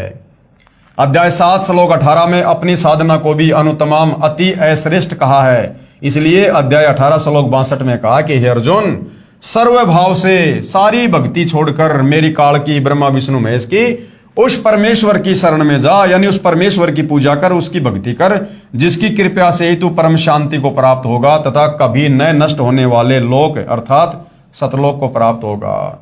फिर अध्याय 15 श्लोक 4 में कहा है कि जब तुझे तत्वदर्शी संत प्राप्त हो जाए, जो गीता अध्याय 4 श्लोक 34 में तथा अध्याय 15 श्लोक 1 में वर्णित है, उसके बाद उस परम पद परमेश्वर की खोज करनी चाहिए, अर्थात डटकर सतलोक जाने की भक्ति करनी चाहिए, जिसमें गए साधक यानी सतलोक में गए भगत फिर लौटकर संसार यानी काल के किस ब्रह्मांड में नहीं आते, अर्थात पूर्ण मोक्ष प्राप्त करते हैं। जिस परमेश्वर से यानी जिस कबीर भगवान से यह सर्व संसार उत्पन्न हुआ, सारी सृष्टि रची गई है तथा वही सबका धारण पोषण करने वाला है। ये काल कह रहा है कि मैं यानी गीता ज्ञानदाता ब्रह्म रूपी काल भी उसी आदि पुरुष परमेश्वर की शरण में हूं। पूर्ण विश्वास के साथ उसी की भक्ति साधना अर्थात पूजा करनी चाहिए। और ये ऋषि हमारे को ब्रह्मा विष्णु महेश तक की ही यात्रा करवा रहे थे कि बस इनसे ऊपर और कोई भगवान नहीं है, जबकि ब्रह्मा विष्णु महेश से ऊपर इनका पिता काल भगवान है। ये तो कह रहा है कि परमात्मा तो वो है जिसको मारने में कोई भी सक्षम नहीं है। उत्तम पुरुष है तू अन्य परमात्मा इति उदारते। वो तो पर ब्रह्म से भी अगला भगवान है, वो पर ब्रह्म से भी अगला दूसरा अव्यक्त, वो है वास्तव में पुरुषोत्तम। श्री देवी पुराण से ज्ञान ग्रहण करें। श्री देवी महापुराण के आंशिक लेख तथा सार विचार, संक्षिप्त श्रीमद देवी भागवत, सचित्र मोटा टाइप, केवल हिंदी, संपादक हनुमान प्रसाद पोदार, चिमन लाल गोस्वामी, प्रकाशक हैं गोविंद भवन कार्यालय, गीता प्रेस गोरखपुर। श्री जगदम्बिकाय नमः। श्री देवी मद भागवत, तीसरा स्कंद। राजा परीक्षित ने श्री व्यास से ब्रह्मांड की रचना के विषय में पूछा। श्री व्यास जी ने कहा कि राजन, मैंने यही प्रश्न ऋषिवर नारद जी से पूछा था, वह वर्णन आपसे बताता हूं। राजा परीक्षित ने सृष्टि रचना के बारे में, एक ब्रह्मांड की रचना के बारे में श्री वेद व्यास जी से पूछा कि भगवान ये सृष्टि रचना कैसे हुई, ब्रह्मांड की रचना कैसे हुई। तो वेद व्यास कह रहा कि राजन मुझे भी नहीं पता, मैंने एक बार श्री नारद जी से पूछा था इसी विषय में कि ये सृष्टि की रचना कैसे हुई, जगत को किसने रचा। तो नारद जी ने कहा कि मुझे भी नहीं पता था, मैंने अपने पिता श्री ब्रह्मा जी से पूछा। और ब्रह्मा जी आगे फिर क्या कहेगा कि भगवान विष्णु ही है पूरी सृष्टि को रचने वाला, ये है इनकी सृष्टि रचना। राजा परीक्षित ने श्री वेदव्यास जी से ब्रह्मांड की रचना के विषय में पूछा। श्री वेदव्यास जी ने कहा कि राजन, मैंने यही प्रश्न ऋषिवर नारद जी से पूछा था, वह वर्णन आपसे बताता हूं। मैंने यानी श्री व्यास जी ने श्री नारद जी से पूछा, एक ब्रह्मांड के रचयिता कौन है? कोई तो श्री शंकर भगवान को इसका रचयिता मानते हैं, कुछ श्री विष्णु जी को तथा कुछ श्री ब्रह्मा जी को तथा बहुत से आचार्य भवानी यानी दुर्गा को सर्व मनोरथ पूर्ण करने वाली बताते हैं। वे आदि माया महाशक्ति हैं तथा परम पुरुष के साथ रहकर कार्य संपादन करने वाली प्रकृति हैं, यानी काल के साथ मिलकर पति पत्नी व्यवहार करके सबकी जो है उत्पत्ति ये करते हैं। ब्रह्म के साथ यानी काल के साथ उनका अभेद संबंध है। किसका? इस प्रकृति यानी दुर्गा का, क्योंकि ये दोनों पति पत्नी हैं। पेज नंबर 114 पर लिखा हुआ है। फिर नारद जी ने क्या कहा? नारद जी ने कहा, व्यास जी, प्राचीन समय की बात है, यही संदेह मेरे हृदय में भी उत्पन्न हो गया था। नारद जी कह रहे हैं कि यही संदेह एक बार मेरे मन में भी आ गया कि सृष्टि को किसने रचा है, इस ब्रह्मांड का रचयिता कौन है। नारद को भी ज्ञान नहीं। नारद कह रहा कि मेरे मन में भी ये जानने की एक बार जिज्ञासा हुई। तब मैं अपने पिता अमित तेजस्वी ब्रह्मा जी के स्थान पर गया और उनसे इस समय जिस विषय में तुम मुझसे पूछ रहे हो उसी विषय में यानी सृष्टि रचना के विषय में मैंने पूछा। मैंने कहा, पिताजी, ये संपूर्ण ब्रह्मांड कहां से उत्पन्न हुआ? इसकी रचना आपने की है या श्री विष्णु जी ने या श्री शंकर जी ने? कृपया सत्य सत्य बताना। नारद जी कह रहे हैं, झूठ मत बोलना, सच्ची सच्ची बात बताना। ब्रह्मा जी ने कहा, पेज नंबर 115 से 120 तथा 123, 125, 128, 129 पर। बेटा मैं इस प्रश्न का क्या उत्तर दूं, ये तो बड़ा ही जटिल है। अब देख लो, जो लोग ब्रह्मा जी को जगत पिता, प्रजापति, सबका उत्पत्ति करता, ब्रह्मांडों का रचयिता कह रहे हैं, अब देख लो श्री देवी पुराण में, श्रीमद् देवी भागवत पुराण में ब्रह्मा जी कह रहा है कि बेटा मैं इस सवाल का क्या जवाब दूं जो तू पूछ रहा ना कि ब्रह्मांड की रचना कैसे हुई, सृष्टि रचना कैसे हुई। कहता बेटा मैं इस सवाल का क्या जवाब दूं, ये तो बड़ा ही टेढ़ा प्रश्न है। पूर्व काल में यानी एक समय पहले सर्वत्र जल ही जल था। अपने विषय में बता रहे हैं कि बेटा जब मेरी उत्पत्ति हुई ना और जब मेरी आंख खुली तो मैं कमल के फूल पे बैठा था, चारों तरफ जल ही जल था, मुझे खुद नहीं पता कि वो जल कहां से आ गया। तब कमल से मेरी उत्पत्ति हुई, यानी ब्रह्मा जी से पहले तो कमल का फूल आ गया था। अगर ब्रह्मा जी ही सृष्टि का उत्पत्ति करता है तो ब्रह्मा की उत्पत्ति से पहले तो कमल के फूल की उत्पत्ति हो चुकी थी। वो जल की उत्पत्ति हो चुकी थी। जल भी तो किसी पृथ्वी पे होगा। तो भाई और बहनों, टोटल अज्ञान फैला रखा था हमारे नादान धर्म गुरुओं ने, शास्त्रों से अपरिचित होने के कारण। अब आपको भाई और बहनों लास्ट में सतगुरु रामपाल जी की स्थिति का पता चलेगा कि अब ये सारा का सारा रहस्य, ब्रह्मांड की रचना, काल की उत्पत्ति, परब्रह्म की उत्पत्ति, सात संग ब्रह्मांडों की उत्पत्ति, सतलोक की उत्पत्ति, ऊपर के लोकों की उत्पत्ति, अब कौन बता रहा है वर्तमान में? इन्हीं शास्त्रों से दिखा दिखा के प्रमाणित करके सतगुरु रामपाल जी। तो कौन परम शक्ति है सतगुरु रामपाल जी? स्वयं साक्षात कबीर देव, सर्व सृष्टि के रचनहार। तो ब्रह्मा जी कह रहा है कि बेटा ये बड़ा ही जटिल सवाल है। पूर्व काल में सर्वत्र जल ही जल था, तब कमल से मेरी उत्पत्ति हुई। मैं कमल की कर्णिका पर यानी उसकी डाली पर बैठकर विचार करने लगा, इस अगाध जल में मैं कैसे उत्पन्न हो गया, कौन मेरा रक्षक है। कमल का डंठल पकड़कर जल में उतरा। अब देखो भाई और बहनों, बहुत सारे भाई बहन जिनको आध्यात्मिक ज्ञान का अकाल पड़ा हुआ है, जब सतगुरु रामपाल जी 650 साल पहले कबीर परमेश्वर जी लीला करते हुए सतलोक से चलकर शिशु रूप में लहर तरा तालाब पर कमल के विकसित फूल पर प्रकट हुए, तो बहुत सारे लोग सवाल जवाब कर देते हैं कि कमल के फूल पे और एक बच्चा कैसे ठहर सकता है? ठहर ही नहीं सकता कमल के फूल पर। ये तुम्हारे ब्रह्मा जी कैसे ठहर गए युवा अवस्था में? अरे बच्चे में तो फिर भी इतना वजन नहीं होता। अरे ब्रह्मा जी तो युवा अवस्था में कमल के फूल पर चेत में आए थे, होश में आए थे। और ये तो देवता हैं ब्रह्मा जी, इनका तो कई मण वजन है, इनका तो कई हजार किलो वजन होगा। और ये ब्रह्मा जी क्या कह रहे हैं कि बेटा जब मेरी उत्पत्ति कमल के फूल पर हुई तो मैं कमल की उस कर्णिका पर, उसकी टहनी पर बैठकर और चारों तरफ देखने लगा कि कहीं धरती तो दिखाई नहीं दे रही। तो भाई ये ब्रह्मा जी युवा अवस्था में जब कमल के फूल पर बैठ सकते हैं, घूम सकते हैं, फिर सकते हैं, तो कबीर परमेश्वर जी ने कमल के फूल पर प्रकट होने में क्या दिक्कत हो रही है भाई?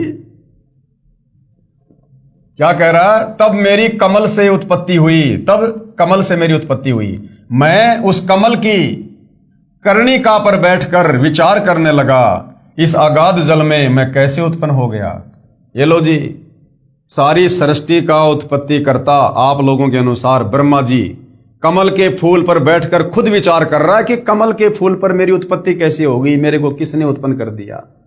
ब्रह्मा जी को खुद की सृष्टि का नहीं पता, खुद की उत्पत्ति का नहीं पता, खुद के बाप का नहीं पता, खुद की मां का नहीं पता।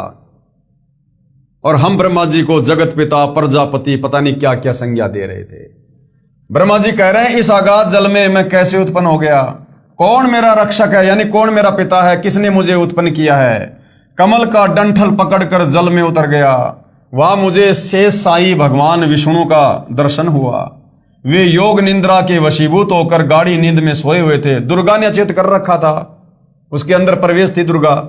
इतने में भगवती योग निंद्रा याद आ गई, मैंने उनका शतवन किया।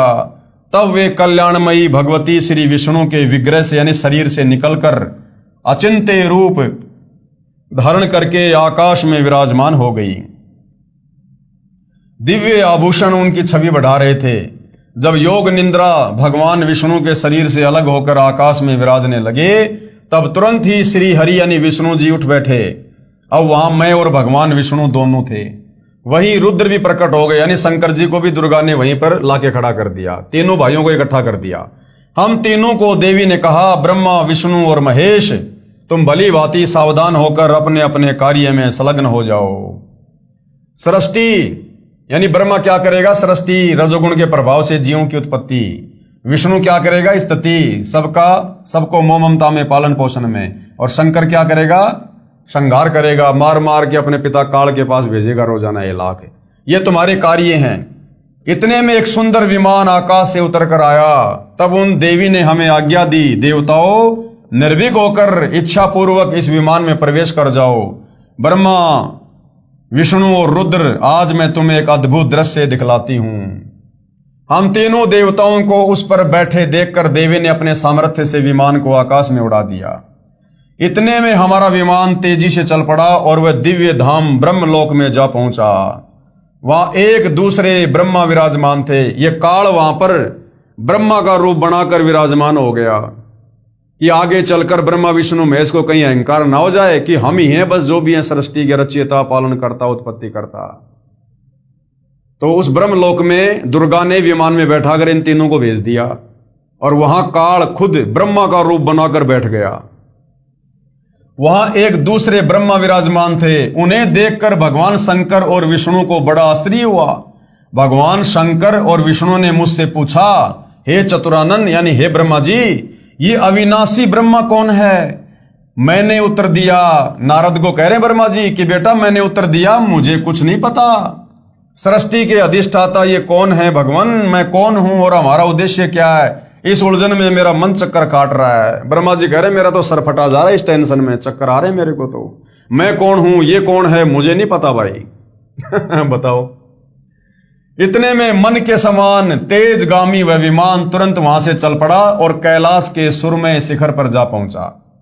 वहां विमान के पहुंचते ही एक भव्य भवन से त्रिनेत्रधारी भगवान शंकर निकले। वे नंदी वृषभ पर बैठे थे। उस विमान को फिर काल के आदेश से दुर्गा ने कैलाश पर्वत पर भेज दिया जो उसी ब्रह्मलोक में है। और वहां पर यह काल शंकर का रूप बनाकर और बैल के ऊपर बैठकर आ गया। अब शंकर जी चक्कर काटेगा। क्षण भर के बाद ही वह विमान उस शिखर से भी पवन के समान तेज चाल से उड़ा और बैकुंठ लोक में पहुंच गया, जहां भगवती लक्ष्मी का विलास भवन था। बेटा नारद, वहां मैंने जो संपत्ति देखी उसका वर्णन करना मेरे लिए असंभव है। उस उत्तम पुरी को देखकर विष्णु का मन आश्चर्य से समुद्र में गोता खाने लगा। वहां कमल लोचन श्री हरि विराजमान थे। वहां पर एक विष्णु और बैठा हुआ था। ये काल विष्णु रूप में वहां पर बैठ गया और 4 भुजाएं थी। इतने में ही पवन से बातें करता हुआ वह विमान तुरंत उड़ गया। आगे अमृत के समान मीठे जल वाला समुद्र मिला। वहीं एक मनोहर द्वीप था। उसी द्वीप में एक मंगलमय मनोहर पलंग बिछा था। उस उत्तम पलंग पर एक दिव्य रमणी बैठी थी। ये दुर्गा विराजमान हो गई वहां पर। हम आकाश में कहने लगे, ये सुंदरी कौन है और इसका क्या नाम है? हम इसके विषय में बिल्कुल अनभिज्ञ हैं।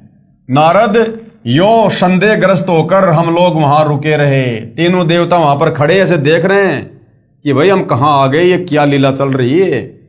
तब भगवान विष्णु ने उस चारु शानी भगवती को देखकर विवेक पूर्वक निश्चय कर लिया कि वे भगवती जगदम्बिका हैं, यानी वो दुर्गा है। विष्णु ने पहचान लिया। काल ने बुद्धि दे दी विष्णु को, ज्ञान योग खोल दिया विष्णु का। तब उन्होंने यानी विष्णु ने कहा कि ये भगवती हम सबकी आदि कारण है, यानी ये हमारी माता है। महाविद्या और महामाया इसके नाम है। ये पूर्ण प्रकृति है। ये विश्वेश्वरी, वेद गर्भा एवं शिवा कहलाती है। ये वे ही दिव्यांगना हैं जिनके पर्यावरणन में मुझे दर्शन हुए थे, यानी बाल्य अवस्था में मुझे इसके दर्शन हुए थे। उस समय मैं बाल रूप में था। मुझे पालने पर ये झुला रही थी। वट वृक्ष के पत्र पर एक सुदृढ़ सैया बिछी थी। उस पर लेटकर मैं पैर के अंगूठे को अपने कमल जैसे मुख में लेकर चूस रहा था तथा खेल रहा था। ये देवी गा गा कर मुझे झुलाती थी। वे ही ये देवी हैं, इनमें कोई संदेह की बात नहीं है। इन्हें देखकर मुझे पहले की बात याद आ गई। ये हम सबकी जननी है। क्या कह रहे हैं विष्णु जी कि ये हम सबकी जननी, यानी हम सबको पैदा करने वाली है ये दुर्गा, अर्थात ये दुर्गा इन तीनों देवताओं की मां है। श्री विष्णु ने समय अनुसार उन भगवती भुवनेश्वरी की स्तुति आरंभ कर दी। भगवान विष्णु बोले, प्रकृति देवी को नमस्कार, यानी दुर्गा जी को नमस्कार। भगवती विधात्री को निरंतर नमस्कार, तुम शुद्ध स्वरूपा हो, ये सारा संसार तुम्ही से उद्भासित हो रहा है। अब बताओ, ये ब्रह्मा विष्णु महेश तो अपनी माता दुर्गा को कह रहे हैं कि तुमने सारी सृष्टि रची है, सारा संसार तुम्ही से उद्भासित है। मैं यानी विष्णु, ब्रह्मा और शंकर, हम सभी तुम्हारी ही कृपा से विद्यमान हैं। कि मैं ब्रह्मा और विष्णु तो आपकी कृपा से विद्यमान है, आपसे ही हमारा जन्म हुआ है। हमारा आविर्भाव यानी जन्म और तिरोभाव यानी मृत्यु हुआ करता है। केवल तुम ही नित्य हो, यानी माता दुर्गा तुम ही सनातनी हो, अविनाशी हो, जगत जननी, सारे संसार को पैदा करने वाली हो, प्रकृति और सनातनी देवी हो।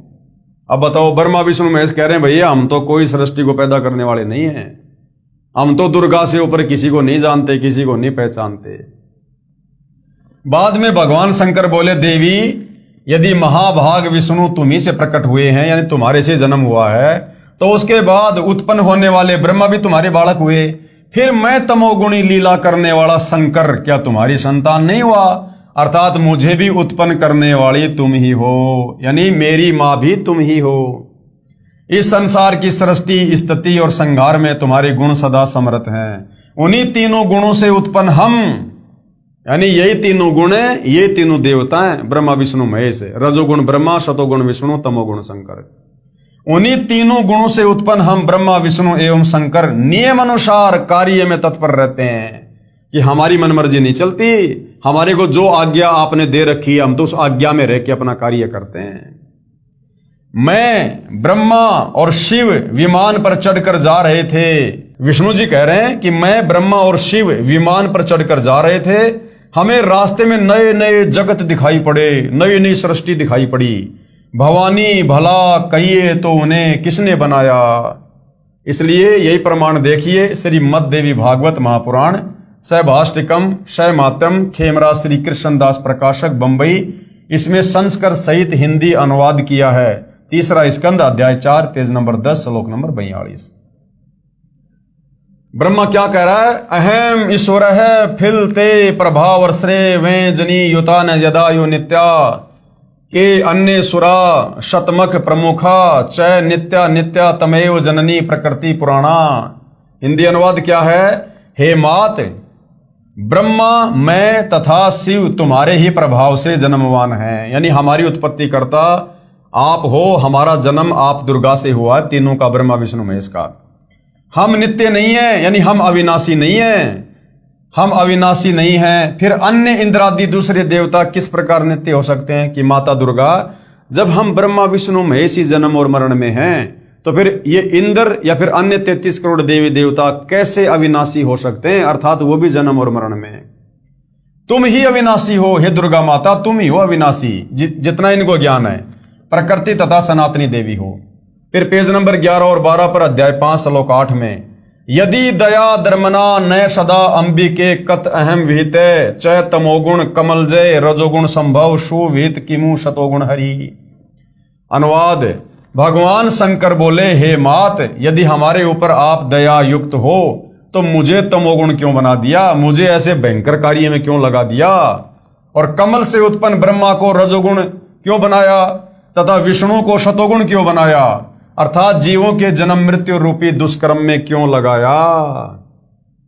श्लोक 12, रमये से सौपति पुरुष सदा तम गति न ही विह विदम शिवे। अब क्या कह रहा है विष्णु? अपने पति पुरुष अर्थात काल भगवान के साथ सदा भोग विलास करती रहती हो, आपकी गति कोई नहीं जानता। ब्रह्मा जी कहते हैं, मैं भी महामाया जगदम्बिका के चरणों पर गिर पड़ा और मैंने उनसे कहा, माता, वेद कहते हैं एक मवा द्वितीय ब्रह्म है, तो क्या वह आत्म स्वरूपा तुम ही हो अथवा वह कोई और है? अब ब्रह्मा जी कह रहे हैं कि माता, मैंने वेदों में पढ़ा कि एक ब्रह्म और है जो आपसे अलग है, वो आप ही हो या वो ब्रह्म कोई और है? तो दुर्गा क्या कह रही है? देवी ने कहा, मैं और ब्रह्म एक ही हैं। अपने बेटों को भी सच्चाई नहीं बताते भाई और बहनों। ये दुर्गा अपने पुत्र को भी सच्चाई नहीं बता रही काल के डर से। काल ने कहा था कि दुर्गा मेरा भेद किसी को मत दे देना, आज के बाद मैं किसी को दर्शन नहीं दूंगा। तो दुर्गा काल के डर से ब्रह्मा को सच नहीं बता रही और कह रही है कि मैं और ब्रह्म एक ही हैं, मुझ में और इन ब्रह्म में कभी किंचित मात्र भी भेद नहीं है। गौरी, ब्राह्मी, रौद्री, वाराही, वैष्णवी, शिवा, वारुणी, कोबेरी, नारसिंगी और वासवी सभी मेरे रूप हैं। ब्रह्मा जी, इस शक्ति को तुम अपनी स्त्री बनाओ। यानी समुद्र मंथन में जो 3 लड़कियां निकली, सबसे पहले सावित्री, तो सावित्री की शादी ब्रह्मा जी के साथ कर दी और कहा कि तुम इसको अपनी पत्नी बनाओ। इस शक्ति को तुम अपनी स्त्री बनाओ। महासरस्वती नाम से विख्यात ये सुंदरी अब सदा तुम्हारी स्त्री होकर रहेगी। भगवती जगदंबिका ने भगवान विष्णु से कहा, विष्णु, मन को मुग्ध करने वाली इस महालक्ष्मी को लेकर अब तुम भी पधारो। दोबारा जो लड़की निकली थी दूसरे नंबर पर समुद्र मंथन से, उसका नाम रखा लक्ष्मी और उसकी शादी दुर्गा ने अपने पुत्र विष्णु के साथ में कर दी। ये सदा तुम्हारे वक्ष स्थल में विराजमान रहेगी। और तीसरी जो लड़की निकली थी समुद्र मंथन में, दुर्गा के 3 रूप थे, तीसरी उमा यानी पार्वती, वो शंकर जी के साथ में शादी कर दी। देवी ने कहा, शंकर, मन को मुग्ध करने वाली ये महाकाली गौरी नाम से विख्यात है, तुम इसे पत्नी रूप में स्वीकार करो। यानी समुद्र मंथन पर दुर्गा ने अपने 3 रूप बनाकर अपने 3 पुत्र ब्रह्मा, विष्णु, महेश के साथ में शादी की। अपने 3 रूप बनाकर अपने 3 पुत्रों की शादी की। अब मेरा कार्य सिद्ध करने के लिए विमान पर बैठकर तुम लोग शीघ्र पधारो। यानी अब तुम जाओ और अपने अपने लोक में जाओ और अब तुम सृष्टि की उत्पत्ति करो, संहार करो और पालन पोषण करो, अपने पिता के लिए खुराक तैयार करो। यदि कोई कठिन कार्य उपस्थित होने पर जब तुम मुझे स्मरण करोगे तब मैं सामने आ जाऊंगी। देवताओं, मेरा तथा सनातन परमात्मा का ध्यान तुम्हें सदा करते रहना चाहिए। अरे जब तू ही सनातन परमात्मा है, तू ही ब्रह्म है, तो फिर दूसरा सनातन परमात्मा कौन आ गया? वहां तो इसने कहा कि मैं ही ब्रह्म हूं, मैं ही हूं सब कुछ। और यहां क्या कह रही है? मेरा तथा सनातन परमात्मा का ध्यान, यानी उस काल का ध्यान करो। यहां अपने से काल को भिन्न दर्शा रही है। मेरा तथा सनातन परमात्मा का ध्यान तुम्हें सदा करते रहना चाहिए। हम दोनों का स्मरण करते रहोगे, हम दोनों का। अब यहां पर 2 साबित कर दिए दुर्गा ने अपने आप ही। हम दोनों का स्मरण करते रहोगे तो तुम्हारे कार्य सिद्ध होने में किंचित मात्र भी संदेह नहीं रहेगा। ब्रह्मा जी कहते हैं, इस प्रकार कहकर भगवती जगदंबिका ने हमें विदा कर दिया। उन्होंने शुद्ध आचार वाली शक्तियों में से भगवान विष्णु के लिए महालक्ष्मी को, शंकर के लिए महाकाली को और मेरे लिए महासरस्वती को पत्नी बनने की आज्ञा दे दी। अब उस स्थान से हम चल पड़े। अब सार विचार गुरुदेव भगवान कह रहे हैं, निष्कर्ष क्या है? एक ब्रह्मांड की वास्तविक स्थिति से महर्षि व्यास जी, महर्षि नारद जी तथा श्री ब्रह्मा जी, श्री विष्णु जी तथा श्री शंकर जी भी अनभिज्ञ हैं। सारी सृष्टि तो छोड़ो, पर ब्रह्म के 7 संग ब्रह्मांड छोड़ो, काल ब्रह्म के 21 ब्रह्मांड छोड़ो, एक ब्रह्मांड के विषय में 21 ब्रह्मांड में एक ब्रह्मांड के विषय में ये पाराशर ऋषि, वेद व्यास ऋषि, मनु, ब्रह्मा, विष्णु, महेश, नारद, सारद, ये सब अनभिज्ञ हैं। इनको एक ब्रह्मांड का भी ढंग से ज्ञान नहीं है, जिनको हम अजरो अमर सारे जगत पिता परमात्मा कहकर पूज रहे थे। एक ब्रह्मांड की वास्तविक स्थिति से महर्षि व्यास जी, महर्षि नारद जी तथा श्री ब्रह्मा जी, श्री विष्णु तथा श्री शिव शंकर जी भी अनभिज्ञ हैं। यह भी स्पष्ट है कि श्री दुर्गा को प्रकृति भी कहते हैं तथा दुर्गा तथा ब्रह्म यानी ज्योति निरंजन काल का पति पत्नी का संबंध भी है। इसलिए लिखा है कि ब्रह्म के साथ प्रकृति का अभेद संबंध है। जैसे पत्नी को अर्धांगिनी भी कहते हैं। श्री ब्रह्मा जी को स्वयं नहीं पता कि मैं कहां से उत्पन्न हुआ। कह रहा, बेटा नारद, जब मेरी आंख खुली तो मैं कमल के फूल पर बैठा पाया, मुझे नहीं पता ये सृष्टि किसने रची, ये जल कहां से आ गया, अब मेरा आगे क्या कार्य है। ब्रह्मा को अपनी उत्पत्ति का नहीं पता। श्री ब्रह्मा जी को स्वयं नहीं पता कि मैं कहां से उत्पन्न हुआ। 1000 वर्ष तक जल में पृथ्वी की खोज की परंतु नहीं मिली। तब आकाशवाणी के आधार पर 1000 वर्ष तक तप किया। कमल का डंठल पकड़कर नीचे उतरा तो वहां शेषनाग की सैया पर भगवान विष्णु बेहोश पड़े थे। श्री विष्णु जी के शरीर में से एक देवी निकली, भूतनी की तरह, जो सुंदर आभूषण पहने आकाश में विराजमान हो गई। तब श्री विष्णु जी होश में आए, इतने में शंकर जी भी वहीं आ गए। यानी दुर्गा ने तीनों को इकट्ठा कर दिया काल के आदेश से।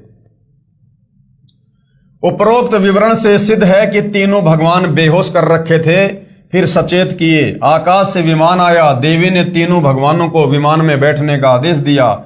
विमान को आकाश में उड़ाया। ऊपर एक ब्रह्मा, एक शिव तथा एक विष्णु और देखा जो ब्रह्मलोक में थे। यानी काल ही ब्रह्मा विष्णु महेश ये तीन रूप बनाकर बैठ गया, इन तीनों को ये दिखाने के लिए कि आगे चलकर आंडी मत भाग जाना कि हम ही हैं सारी सृष्टि के मालिक। विचार करें, ब्रह्मलोक में दूसरे ब्रह्मा विष्णु तथा शिव दिखाई दिए थे। ये ज्योति निरंजन ब्रह्म की ही ये कलाबाजी है। वही अन्य तीन रूप धारण करके ब्रह्मलोक में तीन गुप्त स्थान, एक रजोगुण प्रधान क्षेत्र, एक शतोगुण प्रधान क्षेत्र, एक तमोगुण प्रधान क्षेत्र बनाकर रहता है तथा प्रकृति यानी दुर्गा अष्टंगी को अपनी पत्नी रूप में रखता है।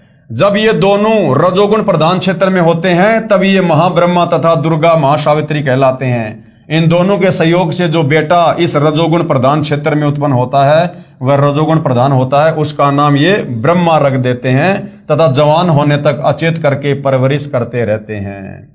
फिर कमल के फूल पर रखकर सचेत कर देते हैं। जब ये दोनों कौन, काल और दुर्गा, जब ये दोनों महाविष्णु तथा महालक्ष्मी रूप में काल ब्रह्म तथा दुर्गा शतोगुण प्रधान क्षेत्र में रहते हैं, तब दोनों के पति पत्नी व्यवहार से जो पुत्र उत्पन्न होता है वह शतोगुण प्रधान होता है, उसका नाम विष्णु रख देते हैं। कुछ दिन के पश्चात बालक को अचेत करके जवान होने तक परवरिश करते रहते हैं। फिर शेषनाग की सैया पर सुला देते हैं, फिर सचेत कर देते हैं। इसी प्रकार जब ये दोनों तमोगुण प्रधान क्षेत्र में होते हैं, कौन, काल और दुर्गा, इसी प्रकार जब ये दोनों तमोगुण प्रधान क्षेत्र में रहते हैं तब शिवा अर्थात दुर्गा तथा महाशिव अर्थात सदाशिव के यानी काल और दुर्गा के पति पत्नी व्यवहार से जो पुत्र इस क्षेत्र में उत्पन्न होता है वह तमोगुण प्रधान होता है, इसका नाम शिव रख देते हैं। इसे भी जवान होने तक अचेत रखते हैं, फिर जवान होने पर सचेत करते हैं। फिर तीनों को इकट्ठा करके विमान में बैठाकर ऊपर के लोगों का दृश्य दिखाते हैं, कहीं ये अपने आप को सर्वे सर्वा ना मान बैठे हैं। इनका अहंकार तोड़ने के लिए कि कहीं आगे चलकर ये अपने आप को ही भगवान ना मान बैठे, इसके लिए काल इनको ब्रह्मलोक में तीन रूप बनाकर ब्रह्मा विष्णु महेश के रूप बनाकर दिखाता है और ये तीनों देवता चक्कर में पड़ जाते हैं कि ये दूसरा ब्रह्मा कौन है, ये दूसरा विष्णु कौन है, ये दूसरा शिव कौन है। गुण प्रधान क्षेत्र को समझने के लिए एक उदाहरण है कि काल किस प्रकार से तीन क्षेत्र बना के रखता है, रजोगुण प्रधान क्षेत्र, शतोगुण प्रधान क्षेत्र और तमोगुण प्रधान क्षेत्र, और कैसे रजोगुण प्रधान क्षेत्र में रजोगुणी बेटा उत्पन्न होता है और शतोगुणी प्रधान क्षेत्र में शतोगुणी बेटा और तमोगुणी प्रधान क्षेत्र में किस प्रकार से तमोगुणी पुत्र ये उत्पन्न करते हैं। किसी मकान में 3 कमरे हैं, एक कमरे में देशभक्त शहीदों के चित्र लगे हों। जब व्यक्ति उस कमरे में जाता है तो उसके विचार भी देशभक्तों जैसे हो जाते हैं उन फोटोओं को देखकर। दूसरे कमरे में साधु संतों ऋषियों आदि के पोस्टर लगे हों। उस कमरे में प्रवेश करते ही मन शांत तथा भगवान की भक्ति की तरफ लग जाता है। और तीसरे कमरे में अश्लील फोटो, अर्धनग्न फोटो, स्त्री पुरुषों के चित्र लगे हों तो मन में स्वतः बकवास घर करने लग जाती है। इसी प्रकार जब ये काल और दुर्गा रजोगुण प्रधान क्षेत्र में होते हैं तो इन काल और दुर्गा के विचार रजोगुणी हो जाते हैं, अश्लील हो जाते हैं। और जब संतान उत्पन्न होती है तो उन्हीं विचारों की संतान उत्पन्न हो जाती है रजोगुण, ब्रह्मा जी। इसलिए ब्रह्मा जी रजोगुण के जो है ये प्रधान देवता हैं। और जब ये काल और दुर्गा शतोगुण प्रधान क्षेत्र में होते हैं तो वहां इनके विचार शतोगुणी हो जाते हैं। और शतोगुणी विचारों में जब ये पति पत्नी व्यवहार करके बच्चा उत्पन्न करते हैं तो वो शतोगुणी प्रधान बच्चा उत्पन्न होता है जिसका नाम ये विष्णु रखते हैं। और जब ये तीसरे प्रधान क्षेत्र तमोगुणी प्रधान क्षेत्र में होते हैं, ये काल महाशिव रूप में और दुर्गा को ये महागौरी रूप में रखता है, महापार्वती रूप में। और वो तमोगुणी प्रधान क्षेत्र है, मतलब जैसे गुस्सा वगैरह, क्रोध वगैरह, तो उस क्षेत्र में उनके विचार वैसे ही होते हैं तमोगुण वाले। और उस समय जब वो पति पत्नी व्यवहार करके संतान उत्पन्न करते हैं तो तमोगुणी संतान उत्पन्न होती है, उसका नाम ये शंकर रख देते हैं। इस प्रकार ऊपर ब्रह्मलोक में काल रूपी ब्रह्म ने 3 स्थान एक एक गुण प्रधान बनाए हैं। तीनों प्रभु रजगुण ब्रह्मा जी, सतगुण विष्णु जी, तमगुण शिव जी अपने गुणों का प्रभाव कैसे डालते हैं। अब ये तीनों देवता अपने अपने लोकों में बैठकर लाखों करोड़ों किलोमीटर दूर इन तीनों लोकों में स्वर्ग लोक के प्राणियों पर, पृथ्वी लोक के प्राणियों पर और पाताल लोक के प्राणियों पर अपना उन गुणों का प्रभाव ये कैसे डालते हैं। उसके लिए गुरुदेव एक उदाहरण दे रहे हैं। उदाहरण जैसे रसोई घर में मिर्चों का छोंक सब्जी में लगाया, मिर्च के गुण से सभी कमरों के व्यक्तियों को छींकें आने लगी। जैसे साकार वस्तु मिर्च तो रसोई में थी, परंतु उसकी निराकार शक्ति अर्थात गुण ने दूर बैठे व्यक्तियों को भी प्रभावित कर दिया। ठीक इसी प्रकार तीनों प्रभु श्री ब्रह्मा जी रजगुण, श्री विष्णु जी सतगुण तथा श्री शिव जी तमगुण अपने अपने लोक में रहते हुए तीन लोक, पृथ्वी लोक, पाताल लोक तथा स्वर्ग लोक के प्राणियों को प्रभावित रखते हैं। जैसे मोबाइल फोन की रेंज से फोन कार्य करता है, इसी प्रकार अदृश्य शक्ति रूपी गुणों से तीनों देवता अपने पिता काल ब्रह्म की सृष्टि उसके भोजन के लिए चला रहे हैं। दुर्गा का अपना अलग लोक भी है जिसमें ये अपने वास्तविक रूप में दर्शन देती है। फिर इनका विमान दुर्गा के द्वीप में पहुंचा, तब ज्योति निरंजन अर्थात काल रूपी ब्रह्म ने विष्णु जी को बचपन की याद प्रदान कर दी। तब श्री विष्णु जी ने बताया कि ये दुर्गा अपनी तीनों की मां है। मैं बालक रूप में पालने में लेटा था, ये मुझे लोरी देकर झुला रही थी। तब श्री विष्णु जी ने कहा कि हे दुर्गा, आप हमारी माता हो।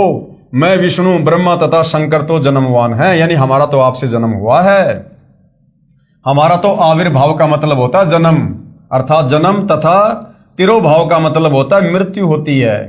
हम अविनाशी नहीं हैं, आप प्रकृति देवी हो। ये बात श्री शंकर जी ने भी स्वीकार की तथा कहा कि मैं तमोगुणी लीला करने वाला शंकर भी आपका ही पुत्र हूं। श्री विष्णु जी तथा श्री ब्रह्मा जी भी आपसे ही उत्पन्न हुए हैं। तो भाई और बहनों, कितने कंसेप्ट क्लियर कर दिए पूज्य गुरुदेव भगवान ने इन्हीं पुराणों से कि ब्रह्मा विष्णु महेश की मां दुर्गा है, इनका जो बाप है, पिता है, वो काल है। दुर्गा और काल आपस में पति पत्नी हैं। ये तीनों देवता ब्रह्मा विष्णु महेश, इनका जन्म और मृत्यु होती है, ये अविनाशी नहीं है। कितने कंसेप्ट परमेश्वर जी ने क्लियर कर दिए। फिर इन तीनों देवताओं की शादी दुर्गा ने की। प्रकृति देवी दुर्गा ने अपनी शब्द शक्ति से अपने ही अन्य तीन रूप धारण किए और समुद्र में जाके छुप गई। श्री ब्रह्मा जी की शादी सावित्री से, श्री विष्णु जी की शादी लक्ष्मी से तथा श्री शिव की शादी उमा अर्थात काली से करके विमान में बैठाकर इनके अलग अलग द्वीपों इन लोकों में भेज दिया। ज्योति निरंजन यानी काल ब्रह्म ने अपने श्वासों द्वारा समुद्र में 4 वेद छुपा दिए। फिर प्रथम सागर मंथन के समय ऊपर प्रकट कर दिए। ज्योति निरंजन यानी काल के आदेश से दुर्गा ने 4 वेद श्री ब्रह्मा जी को दिए। ब्रह्मा ने दुर्गा यानी अपनी माता से पूछा कि वेदों में जो ब्रह्म है वो आप ही हो या कोई अन्य है। तो दुर्गा ने शुरू में तो झूठ बोल दिया। दुर्गा ने काल के डर से वास्तविकता छुपाने की चेष्टा करते हुए कहा कि मैं तथा ब्रह्म एक ही हैं, कोई भेद नहीं है। फिर भी वास्तविकता नहीं छुपी। दुर्गा ने फिर कहा, फिर दुर्गा ने हकीकत बतानी पड़ी कि तुम तीनों मेरा तथा ब्रह्म का सदा स्मरण करते रहना, मेरा तथा ब्रह्म का। फिर लास्ट में दुर्गा ने 2 साबित कर दिए कि बेटा मैं अलग हूं और तुम्हारा बाप ब्रह्म अलग है। फिर तुम तीनों यानी तुम ब्रह्मा विष्णु महेश, मेरा यानी दुर्गा का और ब्रह्म यानी काल का सदा स्मरण करते रहना। हम दोनों का, या साफ साफ कह दिया, हम दोनों का यानी दुर्गा और काल का सुमरण करते रहने से यदि कोई कठिन कार्य होगा तो मैं तुरंत सामने आ जाऊंगी। विशेष क्योंकि काल ने दुर्गा से कह रखा है कि मेरा भेद किसी को मत दे देना कि मैं काल हूं, मुझे 1 लाख खाने पड़ते हैं। इस डर से दुर्गा सर्व जगत को वास्तविकता से अपरिचित रखती है। ये अपने पुत्रों को भी धोखे में रखते हैं। अब बताओ, आम व्यक्तियों को इनकी भक्ति पूजा से क्या मिलेगा, कैसे मोक्ष मिलेगा, जब ये दुर्गा अपने तीनों बेटों को भी धोखे में रखती है, सच्चाई नहीं बताती। इसका कारण है कि काल को श्राप लगा है 1 लाख मानव शरीरधारी प्राणियों का आहार नित्य करने का। अब ये सारी राम कहानी भाई और बहनों, श्राप क्यों लगा, किसने दिया, जिस कारण से ये गुप्त रहता है, किसी को दर्शन नहीं देता, दुर्गा के माध्यम से सारा काम करवाता है। ब्रह्मा विष्णु महेश की ड्यूटी लगा रखी है के गुण से युक्त करके। ये सारी राम कहानी उस समय पता चलेगी जब हम सृष्टि रचना को पढ़ेंगे, समझेंगे, एक बार नहीं कई बार। इसलिए गुरुदेव बार बार कहते हैं कि बच्चों सृष्टि रचना को अच्छे से पढ़ो, समझो। सृष्टि रचना को समझे बिना कोई भी धर्म ग्रंथ हमारी समझ में नहीं आएगा। इसलिए अपने तीनों बेटों से अपना आहार तैयार करवाता है ये काल। श्री ब्रह्मा जी के रजोगुण के प्रभाव से सर्व प्राणियों से संतान उत्पत्ति करवाता है। श्री विष्णु जी के सतोगुण से एक दूसरे में मोह उत्पन्न करके स्थिति अर्थात काल जाल में रोक के रखता है। तथा श्री शंकर जी के तमोगुण से संहार करवाकर अपना आहार तैयार करवाता है। फिर तीनों भगवानों को भी मार कर खाता है। समय आने पर जब ब्रह्मा विष्णु महेश का शरीर छूटता है, क्योंकि ये तो जन्मवान है, जन्म और मृत्यु है, 21 ब्रह्मांड में सब जन्मते और मरते हैं। काल भी जन्मता और मरता है, दुर्गा भी जन्मती और मरती है। तो ब्रह्मा विष्णु महेश जो काल और दुर्गा से उत्पन्न है, ये भला कैसे अविनाशी हो सकते हैं? तो जब ब्रह्मा विष्णु महेश का शरीर छूटता है, उस समय फिर ये काल इनको भी तपतशिला पर भून भून के खाता है, इनका भी शोरबा निकालता है, तथा नए पुण्य कर्मी प्राणियों में से 3 पुत्र उत्पन्न करके अपना कार्य जारी रखता है, और नई अन्य 3 आत्माओं को उसी प्रकार से उन 3 क्षेत्रों में ले जाकर रजोगुणी, तमोगुणी, सतोगुणी करके और फिर ब्रह्मा विष्णु महेश की पोस्ट पे बैठा देता है और अपना कार्य अपने भोजन के लिए लगातार जारी रखता है। तथा पहले वाले तीनों ब्रह्मा शिव 84 लाख योनियों तथा स्वर्ग नरक में कर्म आधार से चक्कर लगाते रहते हैं। यही प्रमाण शिव महापुराण रुद्र संहिता प्रथम सृष्टि खंड अध्याय 6, 7 तथा 8, 9 में भी है। अब आगे गुरुदेव कह रहे हैं श्री शिव महापुराण से सार विचार। अब श्री शिव महापुराण सृष्टि रचना के विषय में, ब्रह्मा विष्णु महेश की उत्पत्ति के विषय में, काल और प्रकृति के विषय में क्या कुछ कह रहा है। शिव महापुराण।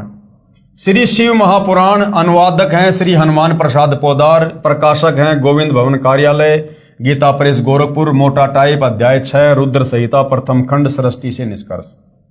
अपने पुत्र श्री नारद जी के श्री शिव तथा श्री शिवा के विषय में पूछने पर नारद जी ने ब्रह्मा जी से पूछा कि शिव और शिवा क्या है, काल और दुर्गा क्या है। श्री ब्रह्मा जी ने कहा पेज नंबर 100 से 102 पर, जिस परब्रह्म के विषय में ज्ञान और अज्ञान से परिपूर्ण युक्तियों द्वारा इस प्रकार विकल्प किए जाते हैं। अब ब्रह्मा जी को भी नहीं पता ब्रह्म क्या और परब्रह्म क्या, काल को तो ब्रह्मा जी परब्रह्म कह रहे हैं कि जिस परब्रह्म के विषय में ज्ञान और अज्ञान से पूर्ण युक्तियों द्वारा इस प्रकार विकल्प किए जाते हैं, यानी कुछ सच्ची और कुछ झूठ, ज्ञान और अज्ञान। जो निराकार परब्रह्म है वही साकार रूप में सदाशिव रूप धारण कर मनुष्य रूप में प्रकट हुआ, यानी वो काल ही सदाशिव रूप में शंकर जी के रूप में प्रकट होकर दर्शन देता है। सदाशिव ने अपने शरीर से एक स्त्री को उत्पन्न किया।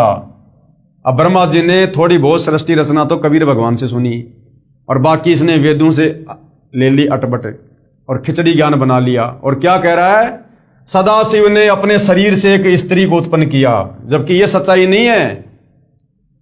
जब सतलोक में इस काल ने दुर्गा के साथ में दुर्व्यवहार करना चाहा तो दुर्गा ने इसके मुख के माध्यम से इसके पेट में जाके शरण ली और वहां जाकर कबीर भगवान से अराज की कि हे कबीर परमात्मा मेरी रक्षा करो। फिर कबीर परमात्मा सहजदास के रूप में आते हैं और काल का पेट फाड़कर दुर्गा को बाहर निकालते हैं, वापस काल के पेट को सेट करते हैं।